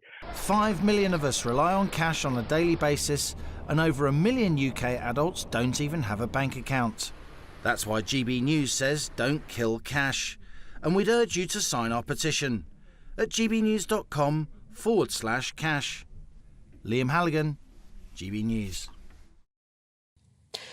We'll bring you the very latest now on this breaking news story that 7 children and 2 adults have been hurt after a Land Rover crashed into a building at a girls' prep school, the study prep school in Camp Road in Wimbledon, on the last day of term. This is the latest from the scene.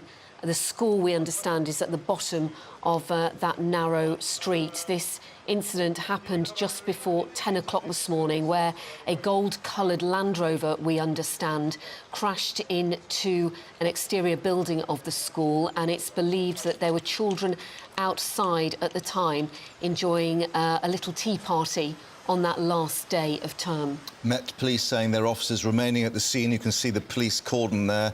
Lots of camera crews are starting to gather there, so we don't know if there's going to be a news conference to update. But Met Police saying 9 people reported injured, including 2 adults and 7 children. They say we await further updates on their conditions. When we get more, we'll update you. Let's get the very latest headlines now with Rhiannon.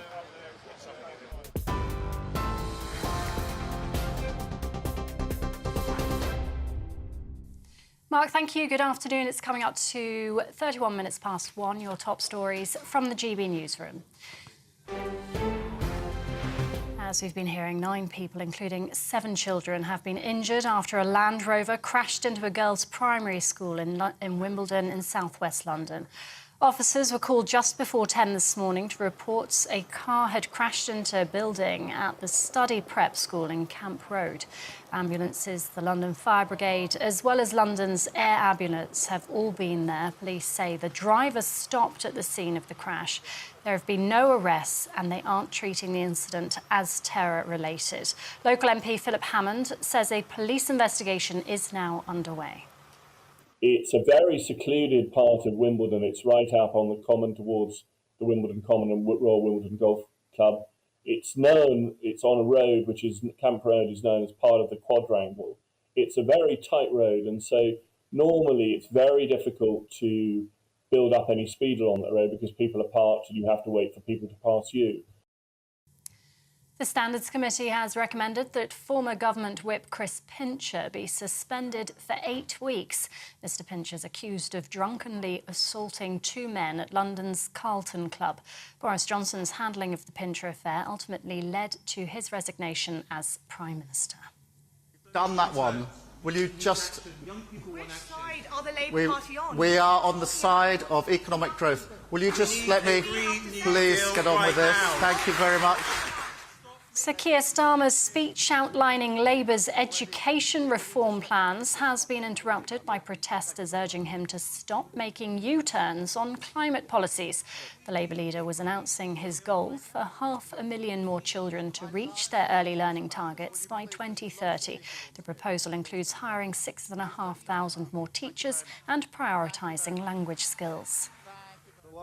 And the man who led a short-lived rebellion against Russian President Vladimir Putin has reportedly returned to Russia. The president of Belarus says Yevgeny Prigozhin is now in St. Petersburg. Prigozhin and his Wagner mercenary group briefly captured a Russian city late last month before marching towards Moscow. The armed mutiny was called off following a deal brokered by the Belarusian president. And you can get more on all of those stories by visiting our website, gbnews.com.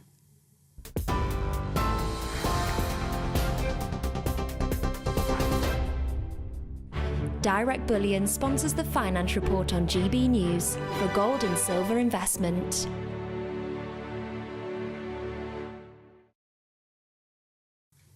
And here's a quick snapshot of today's markets. The pound will buy you $1.2777 and €1.1727. The price of gold is £1,509.21 per ounce, and the FTSE 100's at 7,334 points. Direct Bullion sponsors the Finance Report on GB News for physical investment.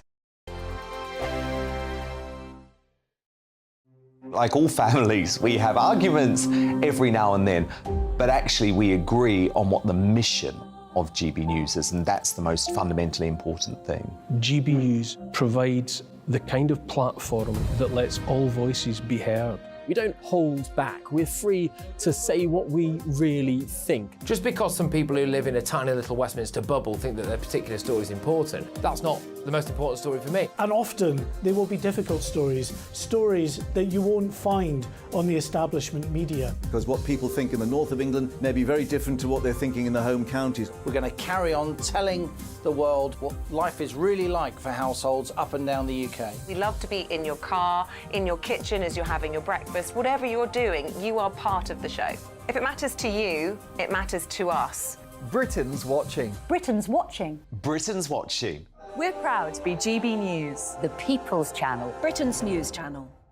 Join me, Patrick Christie's Monday to Friday, 3 till 6. We tackle the day's news agenda like you've never seen before. It's high tempo, high octane, the most controversial topics and the best guests. You will not be able to take your eyes and ears off it. I'm not afraid to ask the questions that you really want answered. 3 till 6 p.m, Monday to Friday on GB News, the People's Channel, Britain's news channel. Join me, Camilla Tominey, on Sunday mornings from 9:30, taking the politicians to task and breaking out of SW1 to see how their decisions are affecting you across the UK. Bursting the Westminster bubble every Sunday morning, only on GB News, the People's Channel.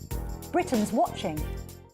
Join us every night on GB News at 11 p.m. for Headliners, which is 3 top comedians going through the next day's news stories, which is exactly what you need, because when the establishment has gone crazy, you need some craziness to make sense of it. So join us 11 p.m. every night on GB News, the People's Channel, Britain's news channel. Hi, I'm Dan Wootton. You can watch me live on GB News Monday to Thursday from 9 p.m. And did you know that you can also watch and listen live on our website, gbnews.com. You'll always be up to date on the latest breaking news, as well as enjoying the best stories, opinions and shows. You can even join the debate under our live player as you're watching. So head straight to gbnews.com on TV, radio and online. GB News, Britain's news channel. So Jubes and Kerr, we tackle the issues of the day with real robust debate, both sides of the fence, battling it out with me in the middle with my forthright opinions and views. And often really interesting things happen because you start with a position and then by the end of the debate you find actually, well, I might not have thought about that one. What we need in this country is 2 new political parties. You should maybe think about doing a 2024 calendar. I'm Michelle Dewberry and I'm keeping you company right through until 7 o'clock this evening. GB News, the People's Channel, Britain's watching.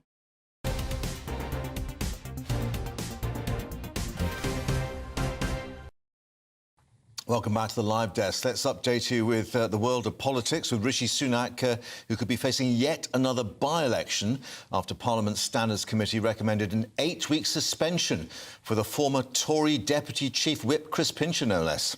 The watchdog found that the ex-Tory MP did drunkenly grope 2 men at London's Carlton Club last summer, with the reports saying that his actions showed an abuse of power.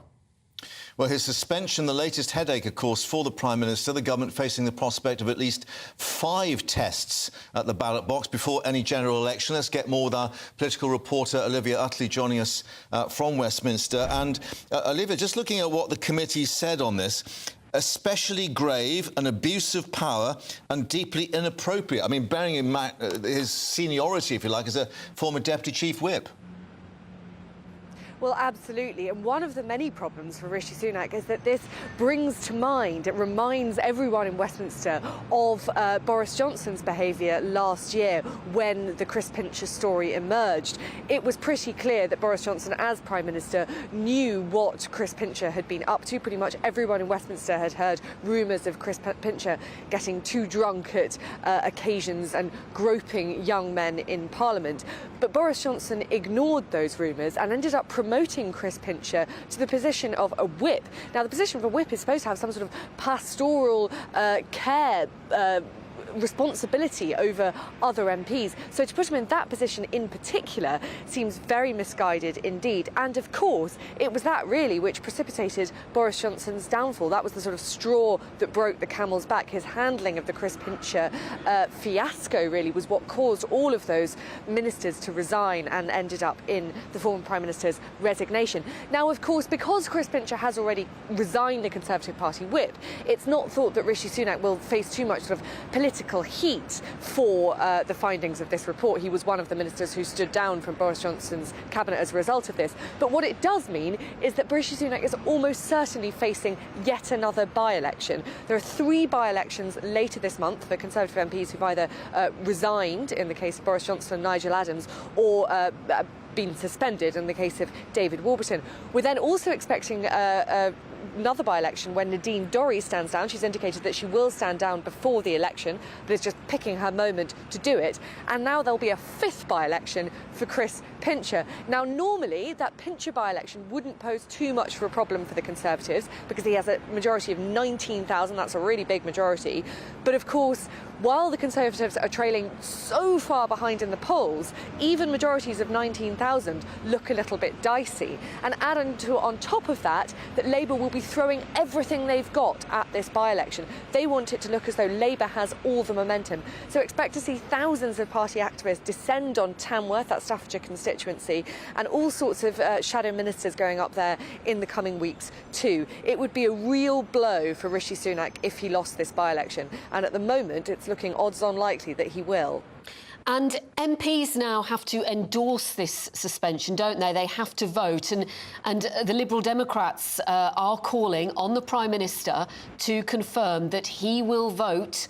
And he hasn't voted recently, has he, on two very concerning matters. He will personally vote to endorse that suspension.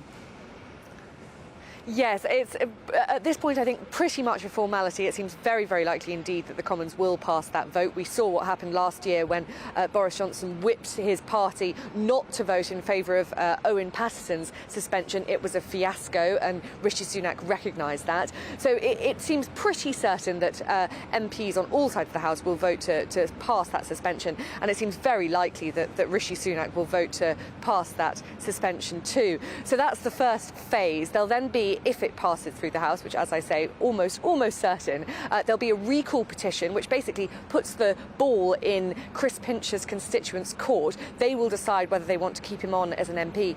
If only 10% of them sign a petition saying that they have no confidence in him, then it will go to this by-election, which is, as I say, a real headache for the Prime Minister.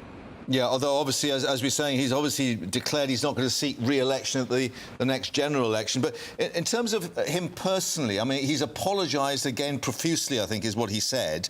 But adding that he's had to seek professional medical help, which is ongoing. So there's a personal cost to all this as well.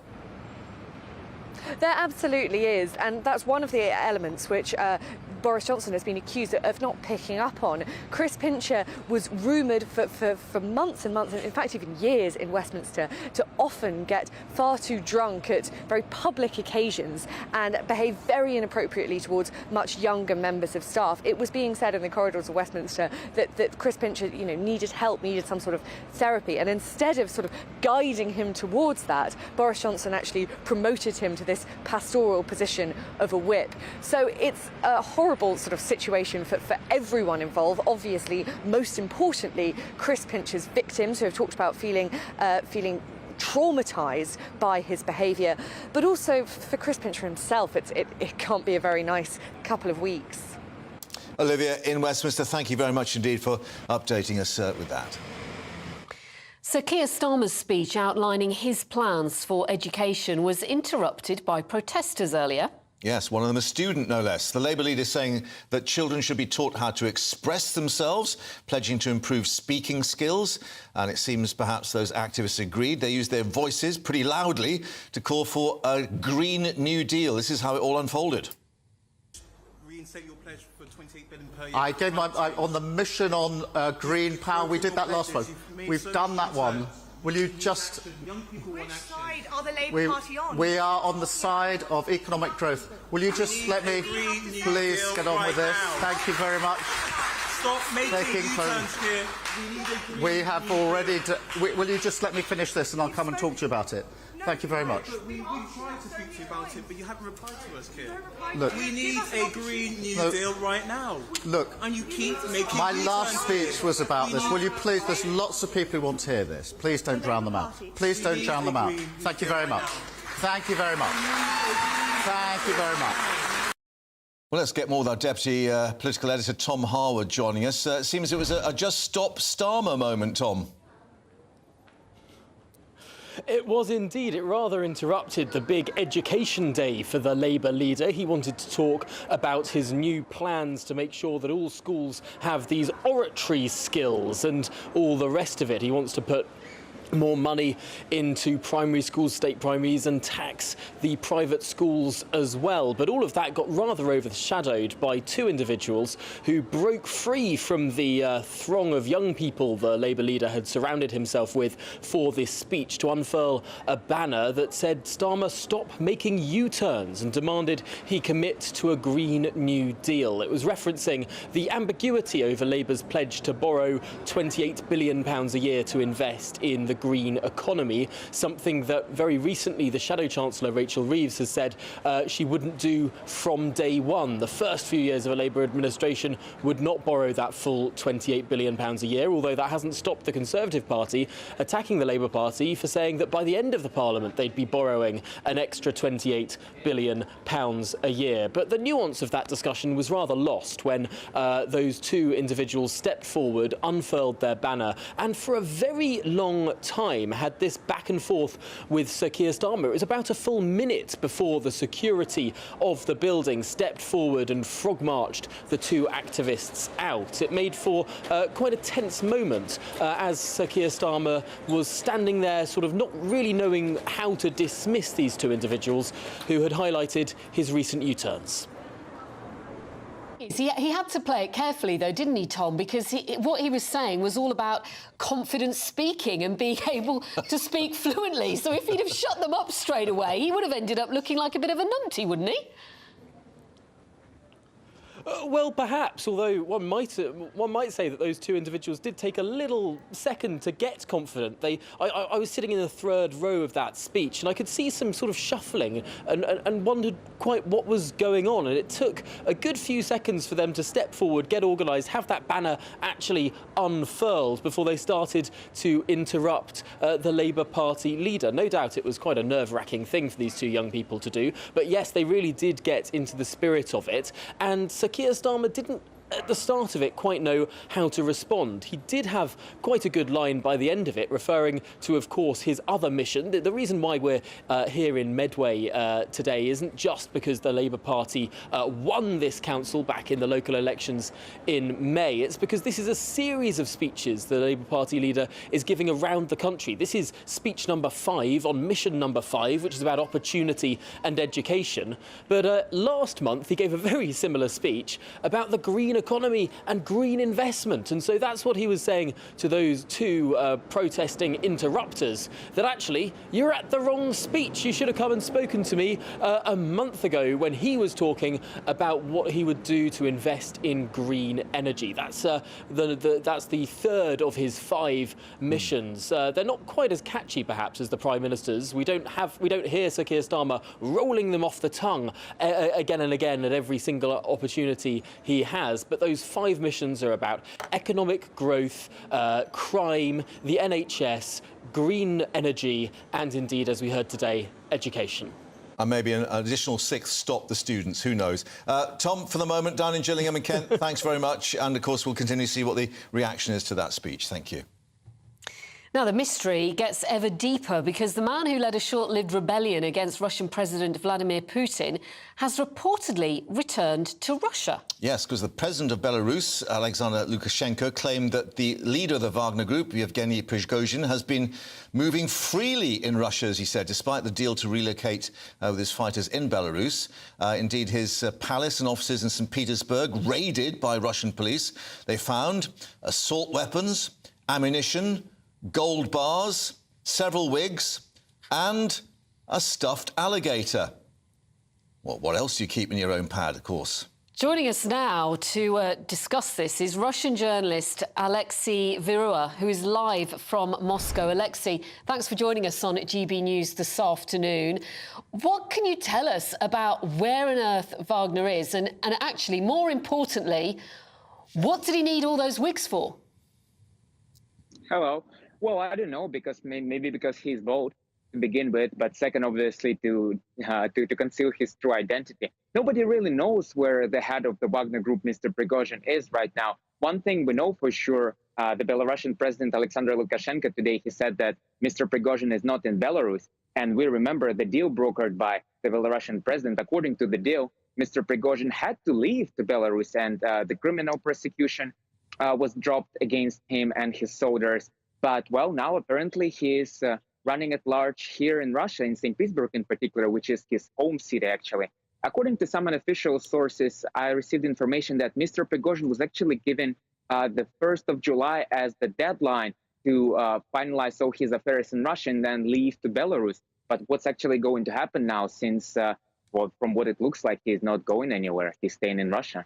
Yes, of course, that deadline being to actually surrender effectively the Wagner mercenaries to the Russian state, as effectively, and have them within the official army. But just turning to where he may be, I mean, I think Lukashenko said he may even have gone to St. Petersburg, which would be quite interesting because, of course, that's Putin's power base. And one wonders, in terms of the pictures we've seen, whether the Russian security forces may have planted the Whigs in this particular sort of flat to actually try and perhaps undermine his position.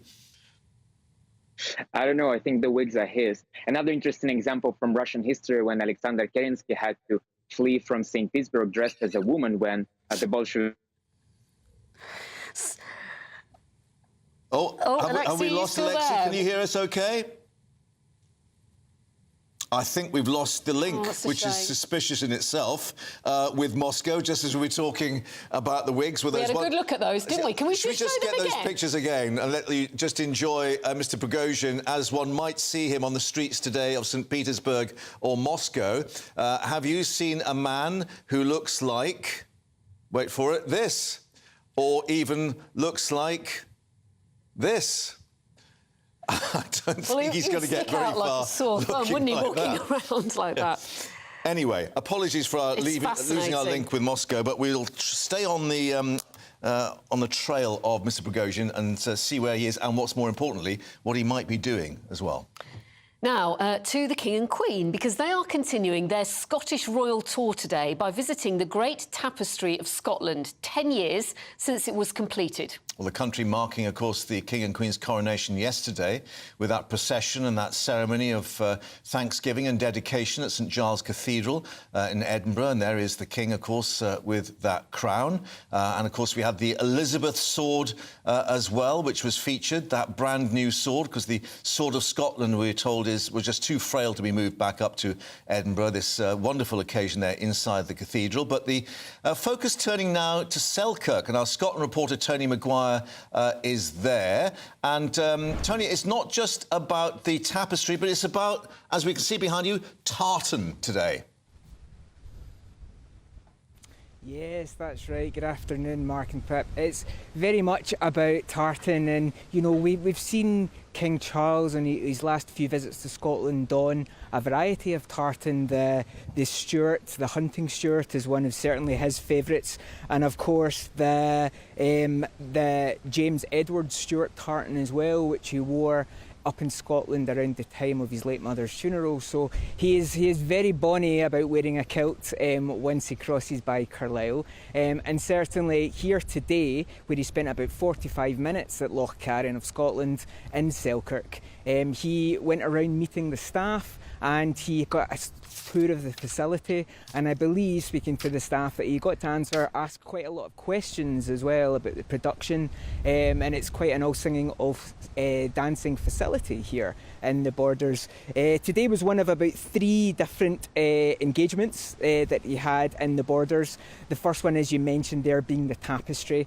The second, he arrived here and he waved along with the Queen to the crowds. A much smaller gathering here in Selkirk than he saw yesterday out of his car window.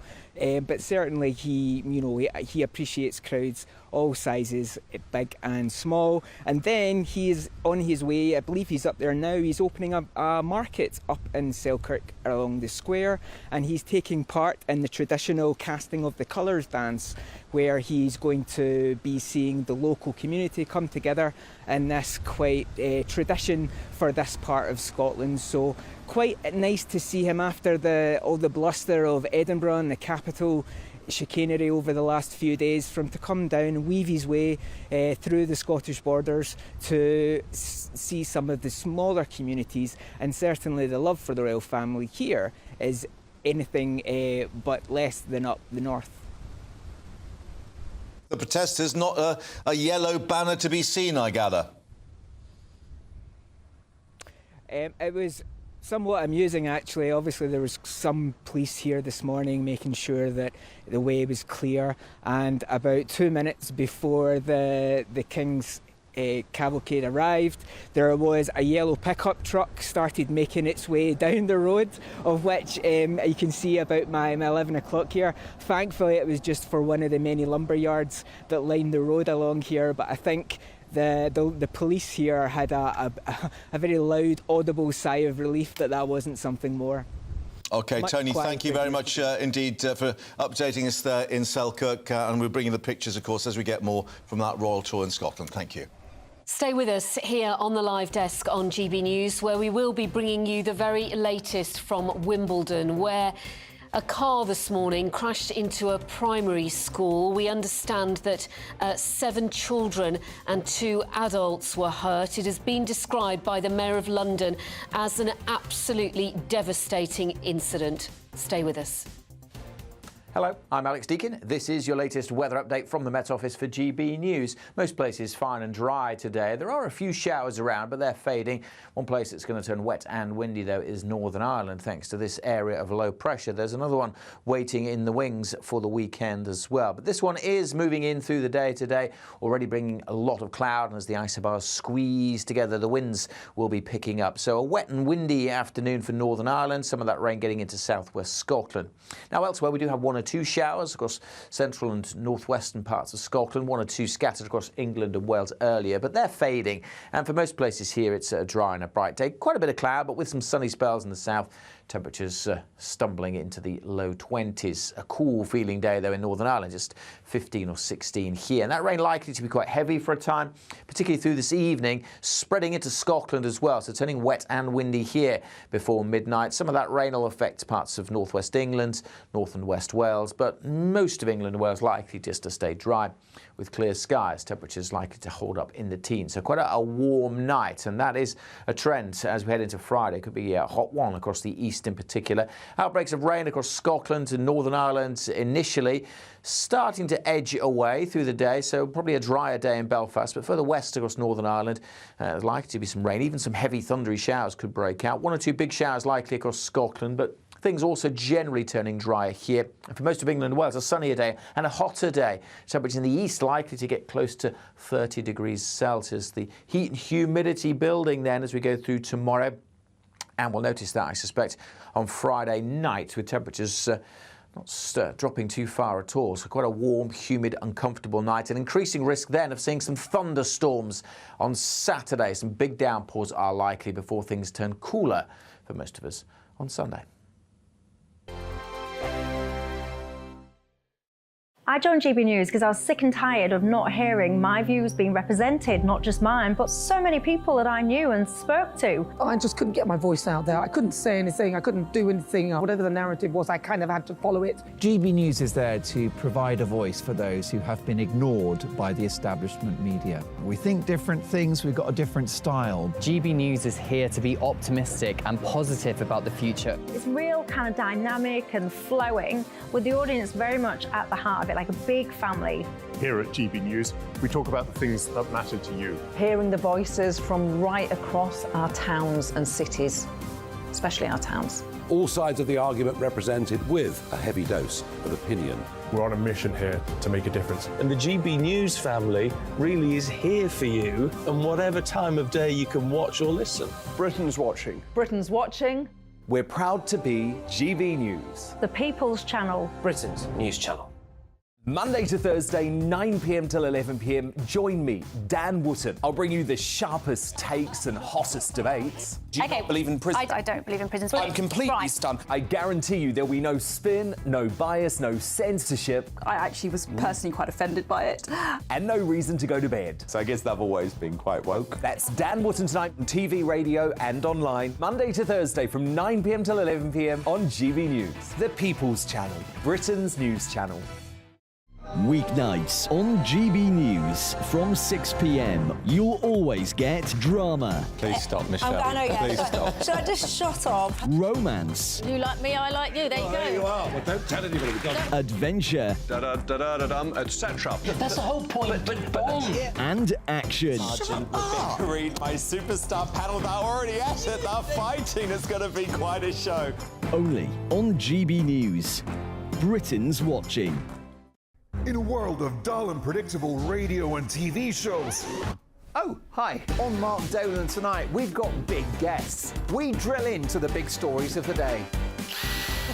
The show adds up to a brilliant listening and viewing experience. Mark Dolan Tonight is the most entertaining current affairs show ever, and that's a fact. That's Mark Dolan Tonight, Friday, Saturday and Sunday from 9. Only on GB News, Britain's news channel. Start the day with GB News. We catch up on all the big stories you didn't hear the night before. And take a look at what the world's talking about this morning. That's right, Monday to Thursdays from 6 o'clock. It's Breakfast with Eamon and Isabel. Straight after breakfast, join us, Bev Turner and Andrew Pearce. We're going to take you through till noon. We'll be tackling the big topics of the day, including the things that the other channels just won't talk about. If it's happening here. Wake up to mornings on GB News. The People's Channel. Britain's news channel.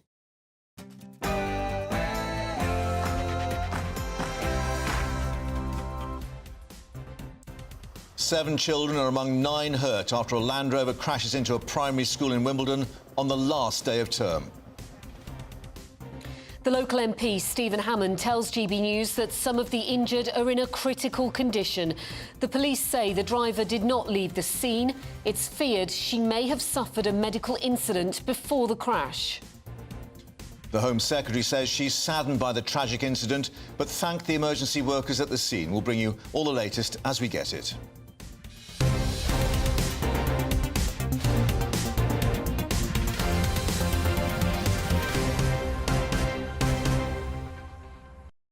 Police say they are maintaining their cordon outside the school in Wimbledon as they establish more details about what happened at just before 10 o'clock this morning on the last day of the school term. Let's bring you all the latest headlines now with Rhiannon.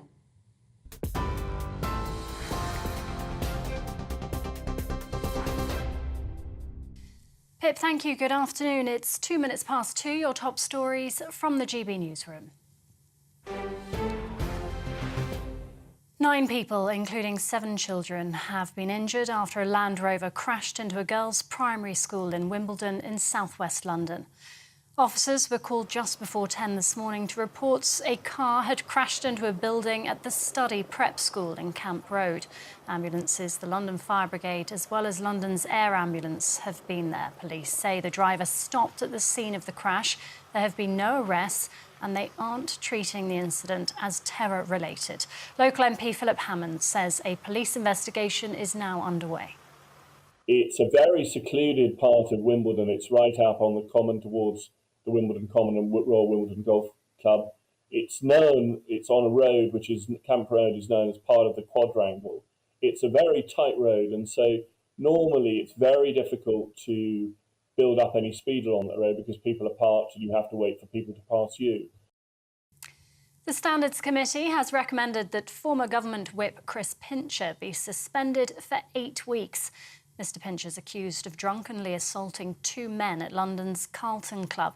Shadow Education Secretary Bridget Phillipson told GB News the suspension could lead to a by-election. Suspension of that length is a very serious sanction, and I think the expectation is that that would then now lead to a by-election. The length of that suspension is very serious. I would also add that I do find it incredibly frustrating that once again we're talking about the completely inappropriate behaviour of a Conservative Member of Parliament. The government has launched a bid to take its Rwanda deportation policy to the Supreme Court. Last week, the Court of Appeal overturned an earlier High Court ruling which found Rwanda could be considered a safe third country. It comes as the House of Lords dealt a blow to the government, rejecting its illegal migration bill, meaning MPs will now consider a series of amendments. Sir Keir Starmer's speech outlining Labour's education reform plans was interrupted by protesters this morning urging him to stop making U-turns on climate policies. We've done that one. Will you just... Which side are the Labour Party on? We are on the side of economic growth. Will you just let me please get on with this? Thank you very much. The Labour leader was announcing his goal for 500,000 more children to reach their early learning targets by 2030. The proposal includes hiring 6,500 more teachers and prioritising language skills. Before he was challenged, Sir Keir said everyone is entitled to opportunity. Something we should be able to trust, all of us. An unwritten contract, a bond of hope between citizen and country, generation and generation. So I promise you this, whatever the obstacles to opportunity, wherever the barriers to hope, my Labour government will tear them down. Well, Education Secretary Gillian Keegan says the government's already making huge improvements in schools. Through our reforms and through our improvements in standards, we're now 4th in the world for reading. That is amazing. We have just revolutionised our education system, and we've also revolutionised our skills system. Go and look at what they're actually doing in Wales. They're fiddling around with the curriculum. The standards are going down and the outcomes are much worse for children. This is too important to put in Labour's hands, and he actually doesn't know what he's talking about. Transgender charity Mermaids has lost its case to have gay rights organisation LGB Alliance stripped of its charitable status.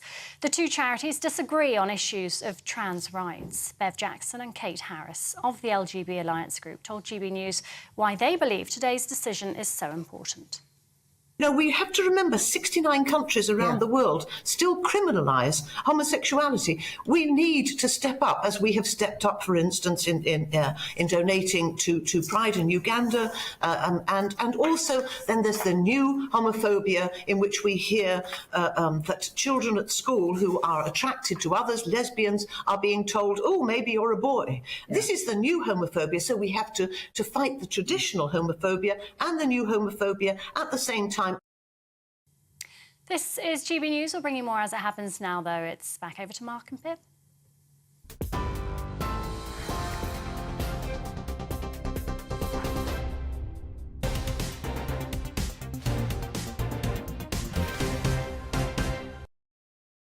Rhiannon, thank you very much indeed. Let's update you here on the live desk with the latest details we're getting on this incident at the primary school, the prep school in Wimbledon. This is the police cordon still there at the end of the road leading to that school campus. We saw an awful lot of the medical vehicles leaving slightly earlier. We've got now more from St George's NHS Trust in Tooting, about 4 miles from the scene in Camp Road. As Mark White was indicating to us, one of the major trauma centres preparing to receive the injured. A number of patients, they say, received at the hospital, being cared for by specialist clinical teams. Confirmation from the Met Police, 7 children have been injured, along with 2 adults, and of course the local MP indicating that he understood that several of those had critical injuries, as he described them. Yes, indeed. So there will be multiple area casualty units that these injured people will have been taken to, because when you're dealing with 9 people, no casualty unit, if they're seriously injured, as we're told, some have been seriously or critically injured, you would probably split them up between different area casualty units if there's others that are nearby and you can get to easily enough. Large number of police now, Mark, just to update people who might be listening on radio, have arrived walking down this road towards the school, Camp Road, here in Wimbledon. I think we understand that there may be a statement, a press statement or a news conference at 3 o'clock to update, so we may have more information on the situation with those injured? Yeah, we've been waiting, of course, for the emergency services to give us an indication of what exactly unfolded here and what the casualty toll is. Understandably, they got to deal with what is in front of them to begin with, and of course get an update from the hospital on the conditions of those that have been sent to multiple hospitals.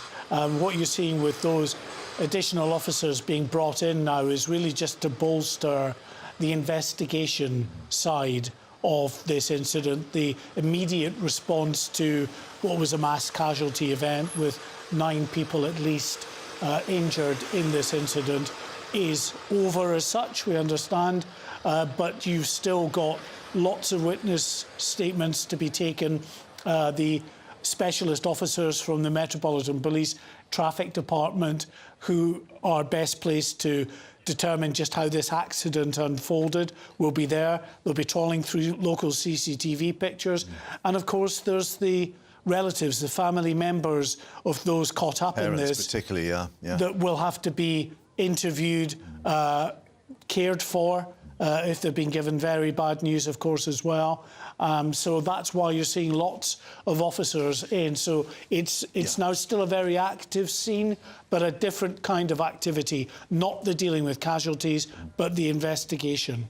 And for people that are just joining us, we just want to recap on what we understood to have happened. We are expecting that police statement in about 50 minutes' time, but what appears to have happened is that a Land Rover crashed into a school building, this girls' prep school, the study preparatory school. It's on the edge of Wimbledon Common in southwest London, just a mile from where the tennis championships have taken place. It crashed into that building. We understand that there were little girls outside possibly what was a tea party on the last day of term. It happened just before 10 o'clock this morning. Yes, well, reporters have been speaking to lots of individuals on the ground, local people there, and that is certainly what they have been reporting, that there was this tea party taking place to mark that last day of term, with quite a few people out there in that grassy area when this vehicle seems, for whatever reason, to have careered off the road, over the grass and into the school building. Again, local people in the area have been telling reporters they believe that the driver of the Land Rover was a female, that she seems to have suffered some kind of medical episode. But again, perhaps when we get this press statement at 3 o'clock from the Metropolitan Police, they'll be able to shed some more light on that. Certainly, of course, they'll be able to confirm what they've been telling us from quite early on, which is that this is not a security issue in terms of not being a deliberate act. No one has been arrested, as far as we know. And, of course, the question that many people want to know, of course, is just how these people that were injured are, whether they are being treated and treated successfully, or sadly whether some of those may have succumbed to their injuries. We've just lost a shot there, but we can we hope to join our reporter Lisa Hartle, who is in Wimbledon. Just picking up on what we were talking about, the Mayor of London, he's described the incident as absolutely devastating. The Home Secretary has said she's saddened by the tragic incident. Let's actually just bring in Lisa. She's actually at the scene to update us on what's happening there, because, Lisa, clearly from what we've seen, there's still a very large police presence down there. Yeah, well, a lot of emergency vehicles have left. They were lining all around the common. I'd say wherever I look now, I can still see police vehicles. There's a high police presence. And if you can just see behind me, 2 of the roads there have both got police cordons in place. And a lady actually was who said she lived down there. She tried to go down and was told that she couldn't at this time. And as we've been here, more and more police vehicles have been leaving. But as you said, there's still a high police presence. And also, some of the reporters I was talking to said that they saw some of the children leaving earlier in a distressed state, one with no shoes on. A lot of the children are believed to have left the school now. At one point, there was 24 emergency vehicles here. But as you were just saying, the investigation is now carrying on.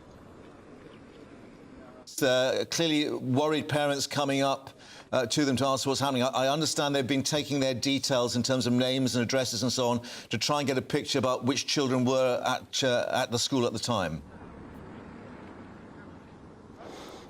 Yeah, there's also some local people that came up to me and they weren't aware of what was happening.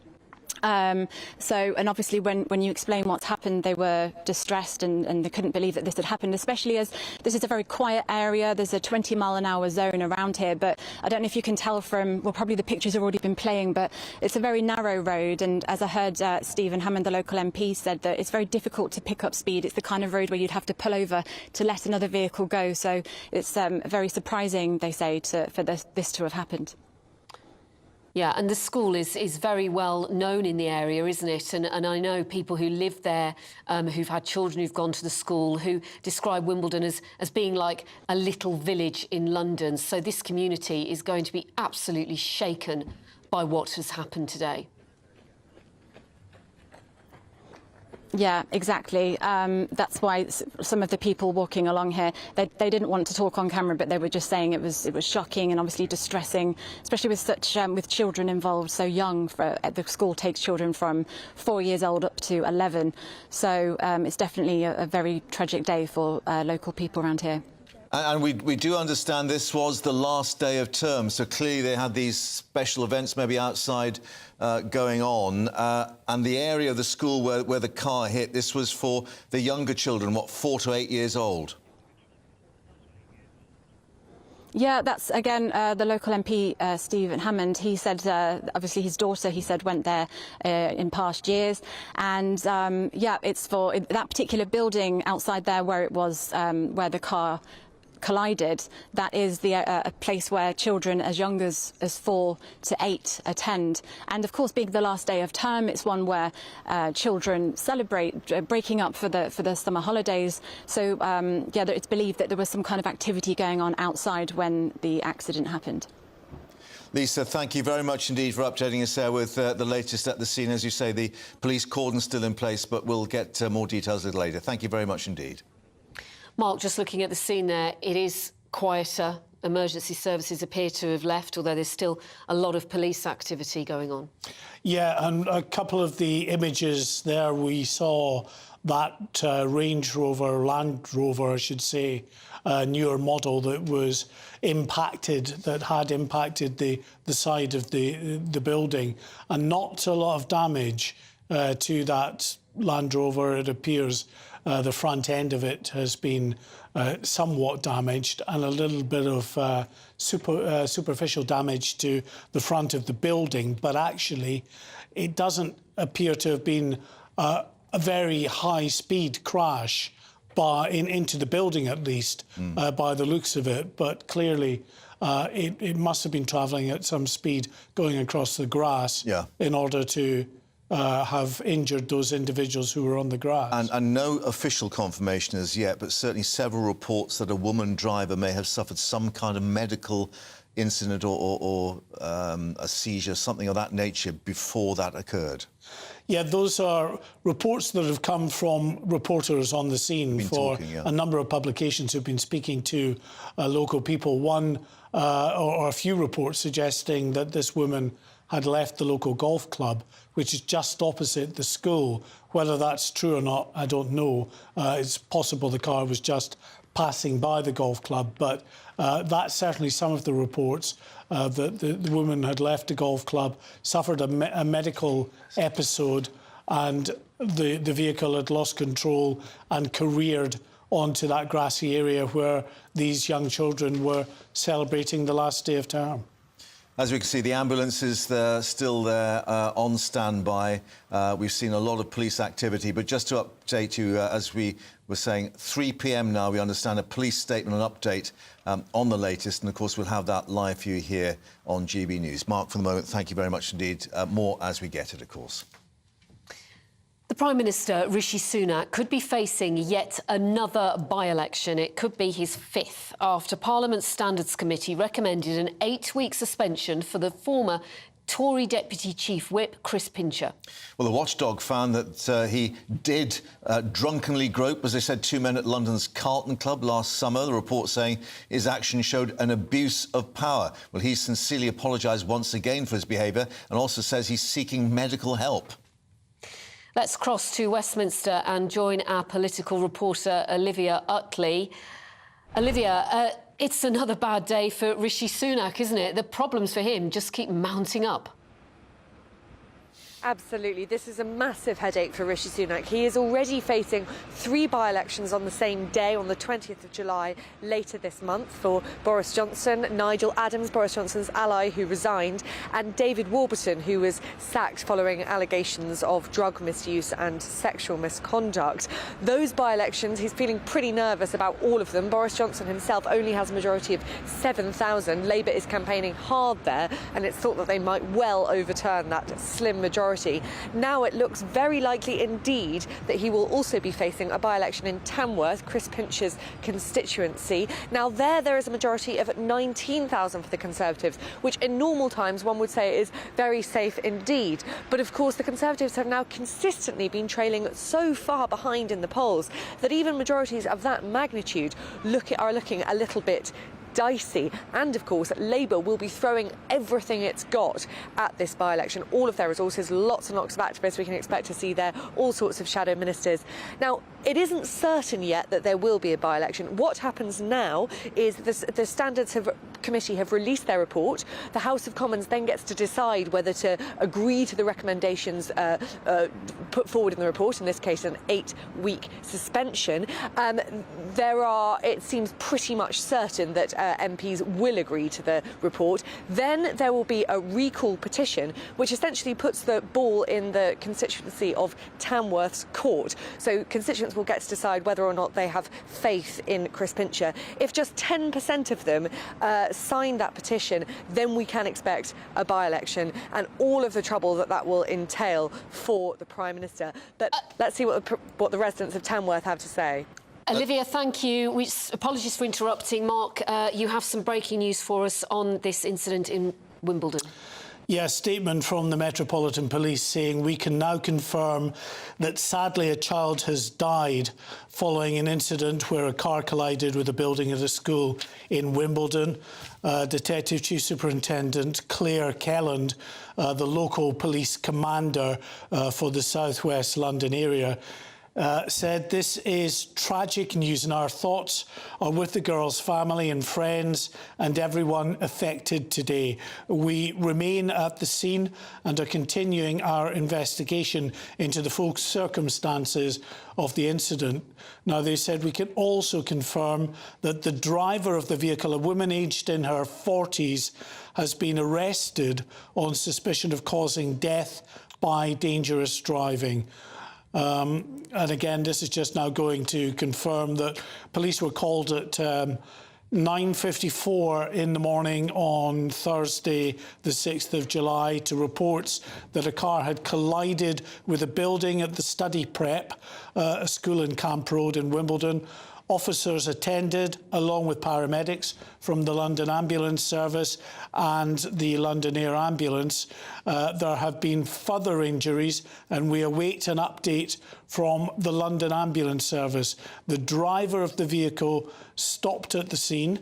We're not treating this incident as terror-related. So I think the key lines from that statement, which has just come out, is the confirmation that a school child has died following the incident where a car collided with the building, and that the driver of the vehicle, a woman in her 40s, has been arrested on suspicion of causing death by dangerous driving. Now, this would explain maybe why there's still a substantial police presence there at the scene. This effectively now will become a criminal investigation because of that charge, but also trying to establish the details in terms of the accident investigation element of this, if you like, because clearly the pictures we've seen, suggestion that the children were outside the school building enjoying this last day of term. Yes, it was some tea party apparently that was taking place on the grass outside the front of the school building when this vehicle careered across the grass. For whatever reason, some indications of a medical episode, but given that this woman has been arrested on suspicion of causing death by dangerous driving, that might not be the case. However, with these incidents as well and arrests, it's sometimes just part of police process, even though to an outsider it might seem harsh if it is a medical episode. Often it's just the arrest takes place so that everything that is then said is recorded, that can be used obviously in defence or against an individual in a court of law. And we know emergency services are highly trained to deal with all manner of incidents, but this will have been very traumatic for them, and we have an update from London Fire Brigade who say that fire staff will be offered counselling as a priority from what they had to deal with at just before 10 o'clock this morning. Well, understandably, I think it's always the case now. The ambulance service and the police will be offered likewise. Whenever you're dealing with a traumatic case of multiple casualties, it's an ordeal, even if you're a trained member of the emergency services and used to these incidents as a first responder. But when you're dealing with very young and vulnerable people, then, of course, it can have a very real impact. I gather, I mean, we've now got 6 children, 2 adults also hurt. I mean, several believed to be in serious or critical condition was what we were hearing earlier. And confirmation that St George's at Tooting, which is about 4 miles away, has been treating them. And clearly, obviously, their medical teams would have been on standby, but we did see an awful lot of evidence of triage treatment, emergency treatment actually going on at the scene, not at the school itself.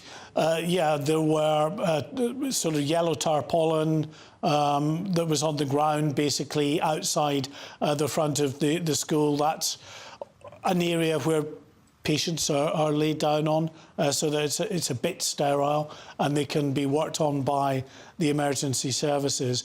It's interesting, the wording of the statement talks about died following rather than in. That might be an indication that the child died later, or certainly in the moments after the accident. We don't really know. We might get a bit more detail.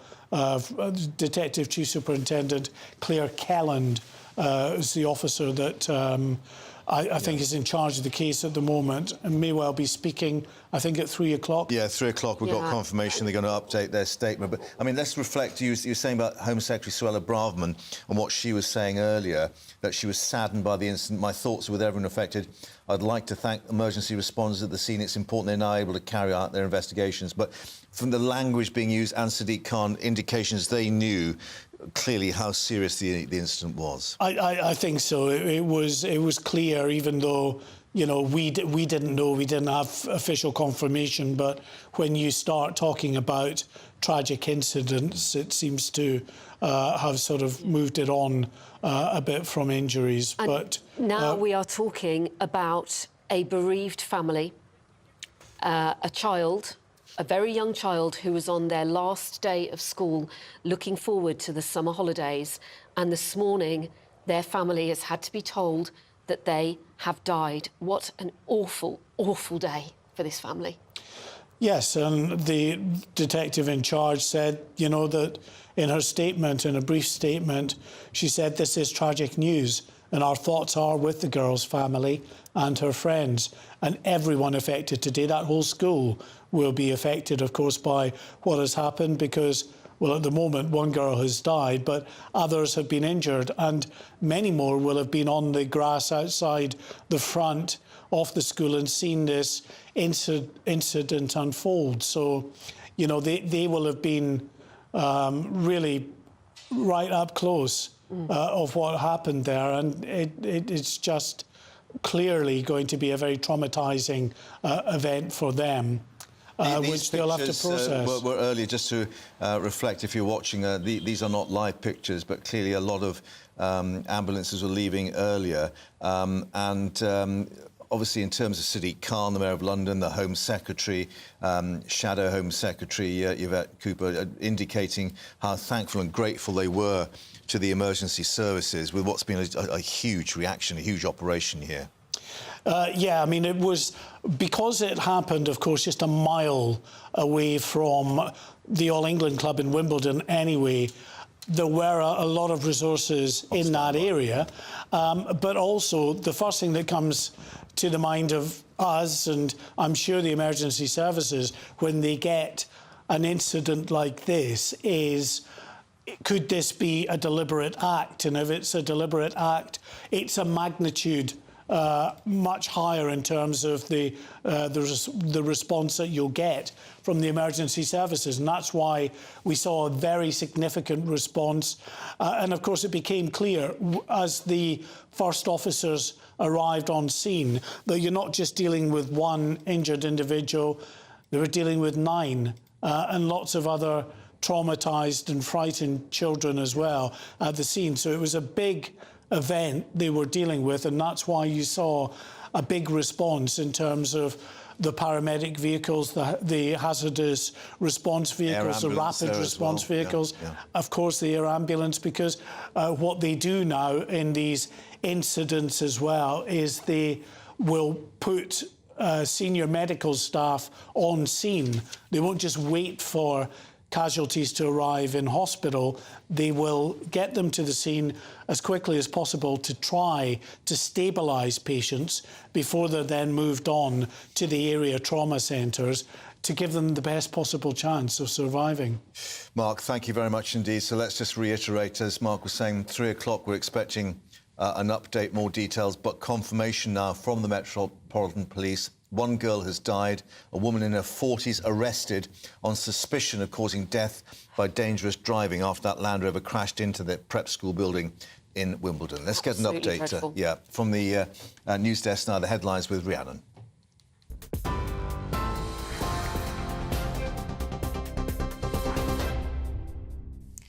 Thank you, Mark. Yes, it's just gone 2:30, your top stories from the GB newsroom.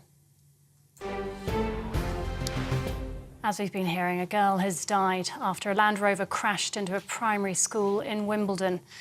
Police say the driver, a woman in her 40s, has been arrested on suspicion of causing death by dangerous driving.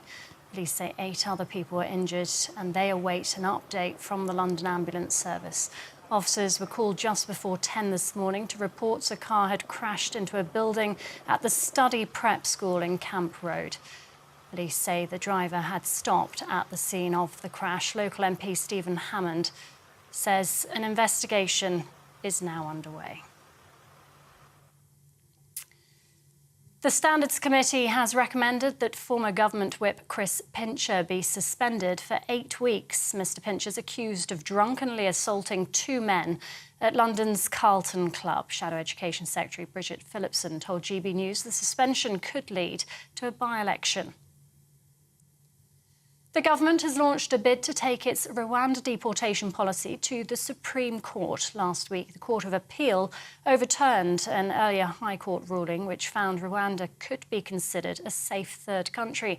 It comes as the House of Lords dealt a blow to the government, rejecting its illegal migration bill, meaning MPs will now consider a series of amendments.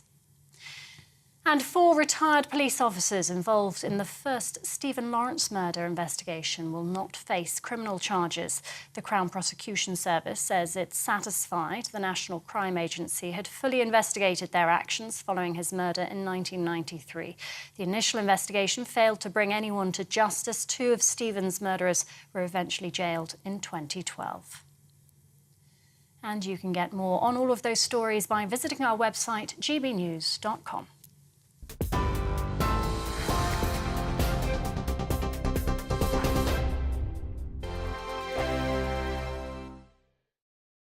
Like all families, we have arguments every now and then, but actually we agree on what the mission of GB News is, and that's the most fundamentally important thing. GB News provides the kind of platform that lets all voices be heard. We don't hold back. We're free to say what we really think. Just because some people who live in a tiny little Westminster bubble think that their particular story is important, that's not the most important story for me. And often they will be difficult stories, stories that you won't find on the establishment media. Because what people think in the north of England may be very different to what they're thinking in the home counties. We're going to carry on telling the world what life is really like for households up and down the UK. We love to be in your car, in your kitchen as you're having your breakfast. Whatever you're doing, you are part of the show.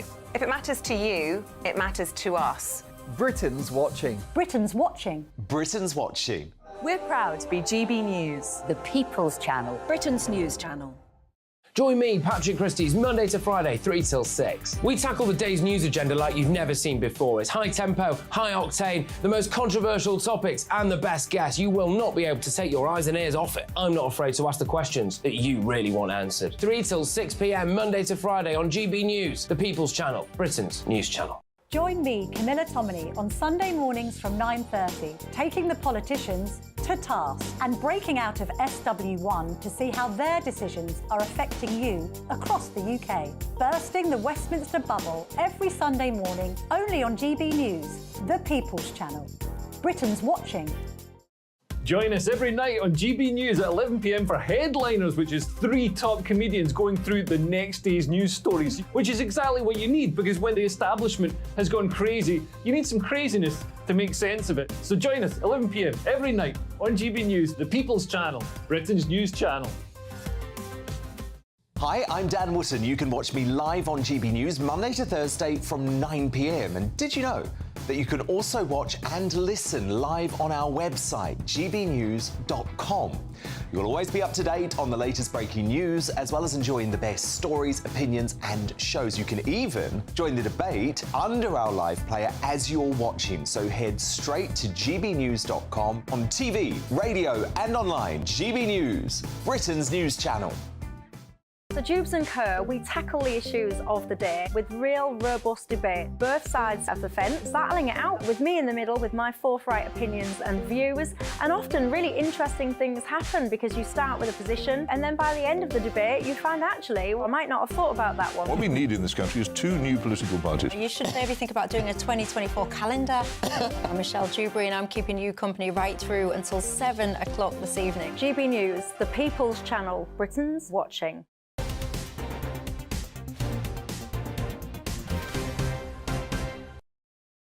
And welcome back to the live desk here in GB News. Let's bring you some more breaking news, and that is that the Cabinet Office has lost its legal challenge over the COVID-19 inquiry chair's request for Boris Johnson's unredacted WhatsApp messages, notebooks and his diaries. The Cabinet Office had refused to provide the documents, arguing that the request is so broad that it's bound to catch a large amount of irrelevant material. Lawyers for the Cabinet Office said the inquiry does not have the legal power to force ministers to release messages and records that it claims cover matters unconnected to the government's handling of COVID. But the Cabinet Office, in the last few minutes, has lost that legal challenge. Let's cross to Westminster and join our political reporter Olivia Utley. Olivia, what more can you tell us?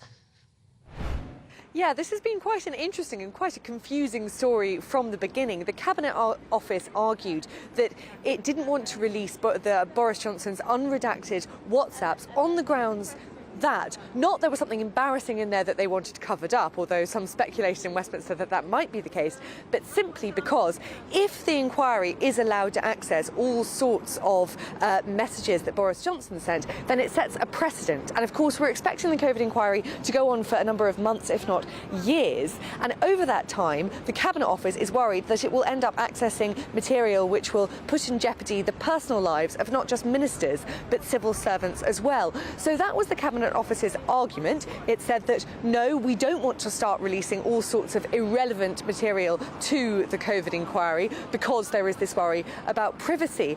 Now, we thought that that argument from the Cabinet Office probably would be rejected because, of course, the Cabinet Office signed up to the COVID inquiry. The Cabinet Office agreed to give Baroness Hallett, the chair of that committee, a very, very wide remit, essentially telling her she could have whatever she liked. So it's not a huge surprise here that the government government has lost that case. It is a little bit of a blow for Rishi Sunak, simply because it's been a pretty tough day for him today. He's facing yet another by-election, and of course Labour will use this. It's sort of fuel to Labour's fire that Rishi Sunak is weak, is inexperienced, and doesn't really know what it's doing. In a political sense, of course, it's a bit of a moot point. Boris Johnson had already handed those unredacted WhatsApp messages over directly to the COVID inquiry, so it didn't really matter whether or not the Cabinet Office was prepared to release them themselves. But just for the sake of Rishi Sunak's sort of integrity and the kind of message that he's giving out to not just the public, but of course his own MPs, it's another big blow.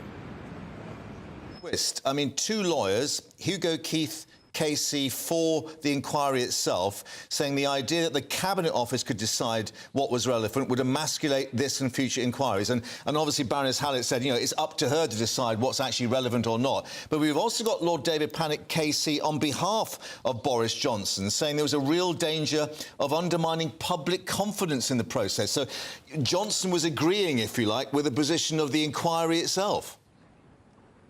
Yeah, this is what was so odd. Boris Johnson agreed with Baroness Hallett that she should be able to access whatever WhatsApp messages she liked. Now, that was because, of course, when it emerged that Boris Johnson's messages weren't being handed over to the COVID inquiry in the first place, it was assumed in Westminster and in the media that there was something on Boris Johnson's phone that he didn't want the COVID inquiry to see. Now, Boris Johnson put an end to that by saying, well, no, I'm perfectly happy to hand over my phone, and then actually went as far as to say, here is my phone, I don't care what the Cabinet Office says. Now, Boris Johnson said that he was perfectly fine with the Cabinet Office saying that they thought that it was a dangerous precedent to set, but he said that he didn't want to be used as a sort of case study for that. And in doing this, in overturning the government's, the Cabinet Office's case here, the Cabinet Office, the inquiry has set itself a pretty big precedent. It will now be able to access whatever it likes. Now, of course, there is a bit of a danger there that the privacy of ministers and civil servants will be compromised, and, which is what David Pannick was alluding to there is a bit of a danger that if this inquiry is allowed to access any private conversations between ministers, then could we end up in a situation where ministers are afraid to talk to each other in private, are afraid to have sort of robust, frank conversations about public policy because they're so worried that it's going to end up in the public eye. That is what the Cabinet Office claims it wanted to avoid, and that's the situation that we find ourselves in now. And Olivia, very quickly, have we got any indication how much stuff Baroness Hallett's going to have to go through now? It is an enormous amount of messages that Baroness Hallett will have to go through. I mean, we were talking about tens of thousands of messages which Boris Johnson had already handed over, and those messages were only from May 2021 onwards. The messages before that were on an old phone which the security services had told Boris Johnson he shouldn't hand over because of a security compromise. So it is now thought that that phone can be securely accessed, so Baroness Hallett will have access to all of the messages from Boris Johnson from the entire COVID area. And, as I say, this inquiry is not going to end anytime soon. And now there is this precedent set that the COVID inquiry can access any messages it wants from Cabinet Ministers from that entire period. So I think we can expect this inquiry to take a very long time as Baroness Hallett and her team wade through all of that really important material. Olivia, at Westminster, thank you very much for updating us on that. The King and Queen are continuing their Scottish royal tour today by visiting the Great Tapestry of Scotland, 10 years since it was completed. Well, the country marking, of course, the King and Queen's coronation celebration yesterday with this military procession down the Royal Mile, and then the ceremony of dedication and thanksgiving at St Giles Cathedral in Edinburgh with the King touching the crown there on that very important occasion. Our Scotland reporter Tony Maguire is in Selkirk for us. Good afternoon, Tony. What sort of welcome did they get, or were there some people saying they were very unwelcome? Good afternoon. Well, I would say that everybody was very welcoming to the King and Queen as the cars pulled up outside Loch Carron of Scotland behind me today.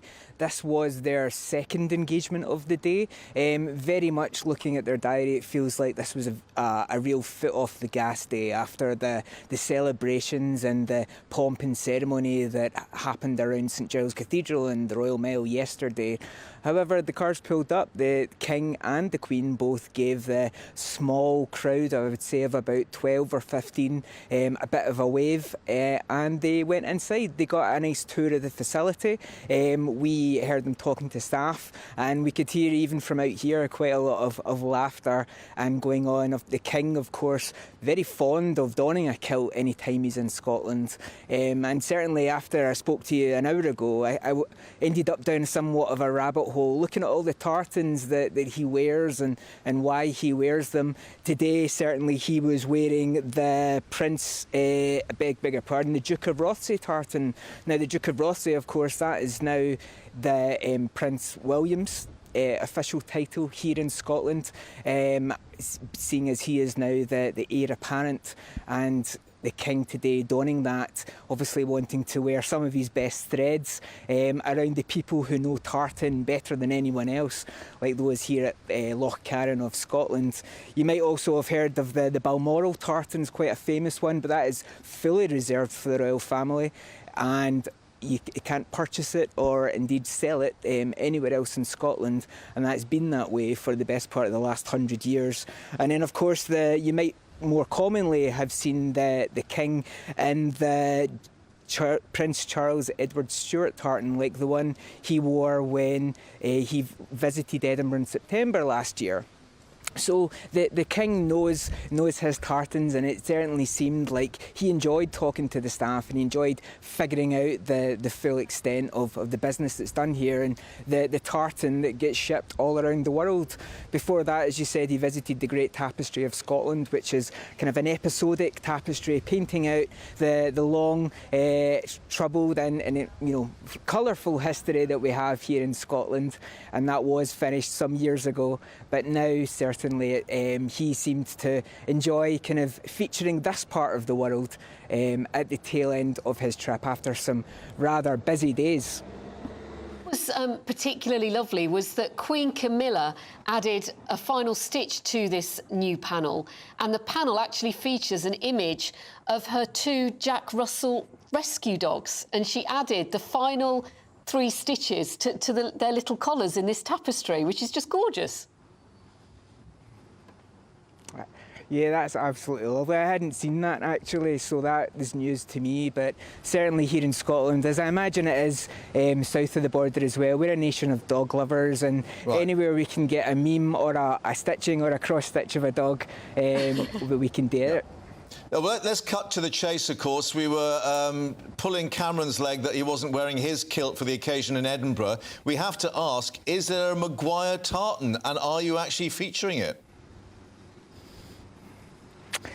OK, so this is kind of a very contemporary question for me, to be honest. So there isn't a Maguire tartan. So the Maguires are actually an Irish clan, I guess you could say, or a family. The closest that we have here in Scotland is the Macquarie, which is kind of on the Isle of Mull and around the west coast. However, I'm getting married in a couple of weeks, and I'm choosing the Spirit of Scotland tartan. And the real question that you really want to ask is, will I be a true Scotsman? And for that is between me and our wedding photographers. Oh, you mean we're not going to see the pictures here on GB News of this very important event? Oh, I saw how Cameron's face got over the last few days. You thought it was a good idea. You thought that picture would maybe feature once, and lo and behold, it was on all the way through to breakfast the next day. So, no, film me once. Oh, well, we'll maybe have a think about that in the days to come. But, Tony, for the moment, thank you very much for updating us there in Southkirk. Thank you. Thank you. I think that's what they call a challenge. Absolutely. It is, talking of challenges, actually, it is crunch time for England today because they have that must-win match to prevent Australia from retaining the Ashes. They're playing at Headingley, and England have included Mark Wood, Chris Woakes and Moeen Ali for the third test, and they're desperately trying to salvage what's been a pretty poor tournament so far, although great, unfortunately, for the Aussies. Yeah, so maybe a bit of a change in the bowling attack there. But talking about other types of attack, climate protesters, of course, making their mark on many sporting events, including, of course, Wimbledon. So could there be further disruptions? Let's get to the latest with our Yorkshire and Humberside reporter, Anna Riley, who's at Headingley. I guess security is pretty tight there for obvious reasons. Good afternoon to you both. Yes, it certainly has been ramped up, of course, because of the Just Stop Oil protesters. It was last Wednesday at the Lords, wasn't it, where we saw Johnny Bairstow actually carrying one of the protesters off the pitch, and then the pitch being stormed at Wimbledon twice yesterday. So West Yorkshire Police have been in close contact with the Yorkshire County Cricket Club here at Headingley to really ramp up security. I was here this morning when people were coming in before 11 o'clock, and certainly there was a lot of bag searching going on.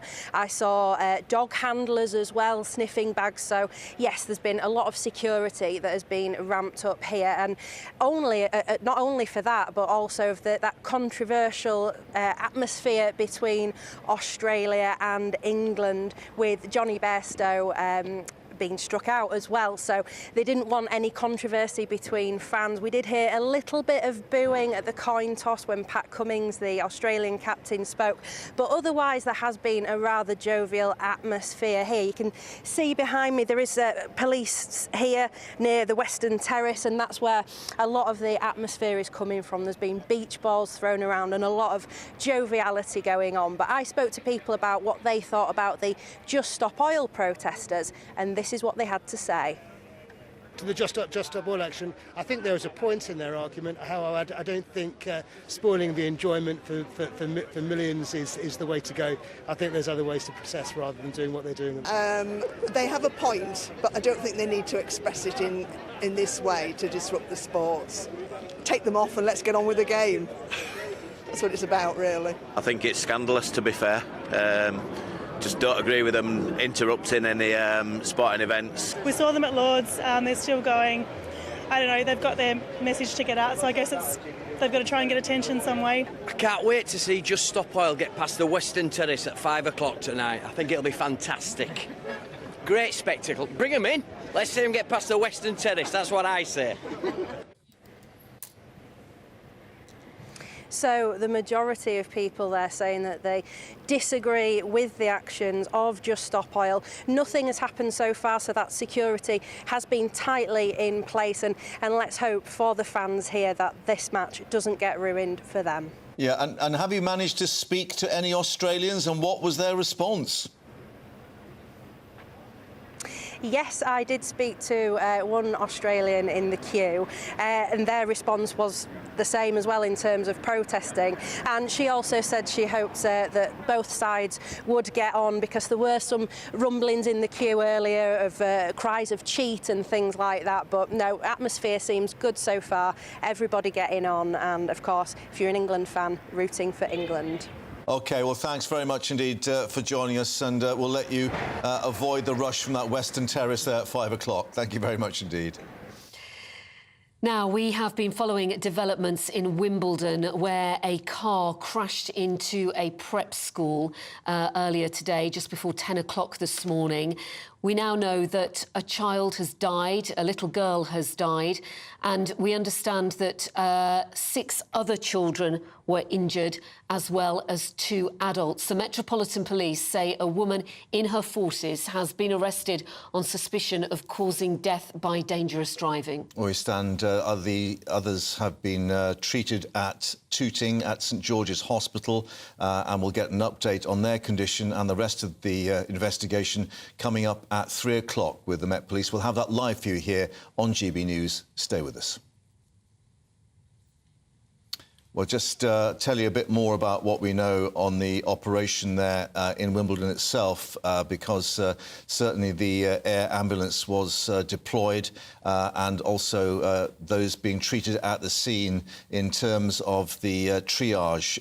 But now we understand that specialist doctors at St George's in Tooting are treating those others said to be suffering both serious and critical injuries as well. So an indication about how badly some of these people have been hurt. It happened just after 10 o'clock this morning outside one of the main school buildings used by those children aged between 4 and 8 years old. The Land Rover had collided with the edge of the building, and certainly indications at that stage that the woman driver was still at the scene, but as we're now learning from the police, arrested then on suspicion of causing death by dangerous driving. Yes, and police are remaining at the scene. They say they are continuing their investigation into the full circumstances of the incident. They have described it as tragic news.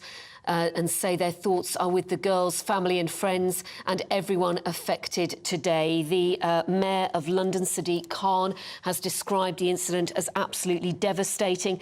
The Home Secretary says she is saddened by this tragic incident. It happened on the last day of term.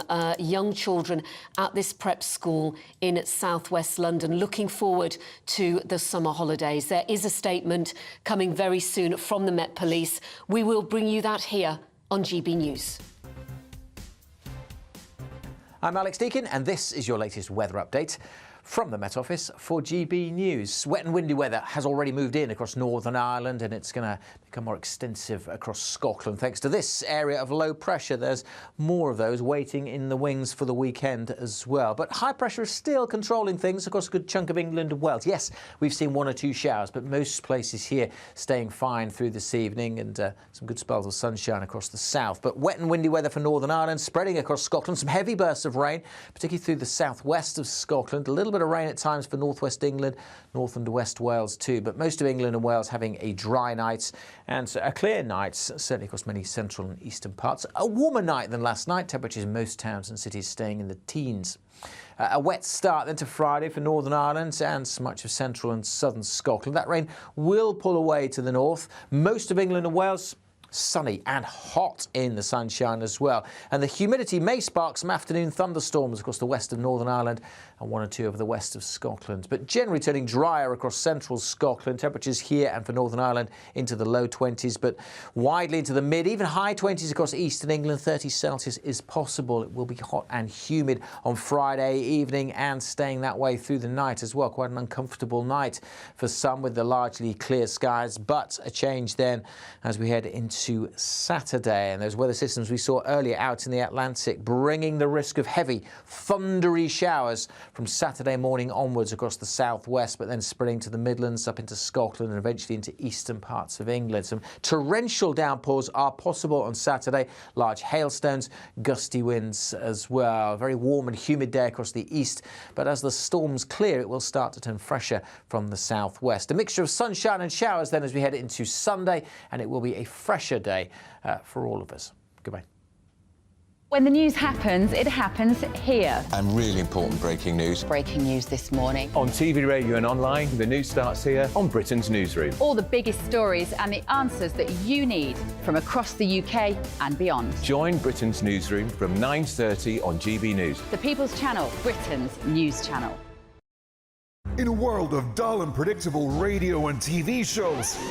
Oh, hi. On Mark Dolan tonight, we've got big guests. We drill into the big stories of the day. The show adds up to a brilliant listening and viewing experience. Mark Dolan Tonight is the most entertaining current affairs show ever, and that's a fact. That's Mark Dolan Tonight, Fridays from 8, Saturday and Sunday from 9. Only on GB News.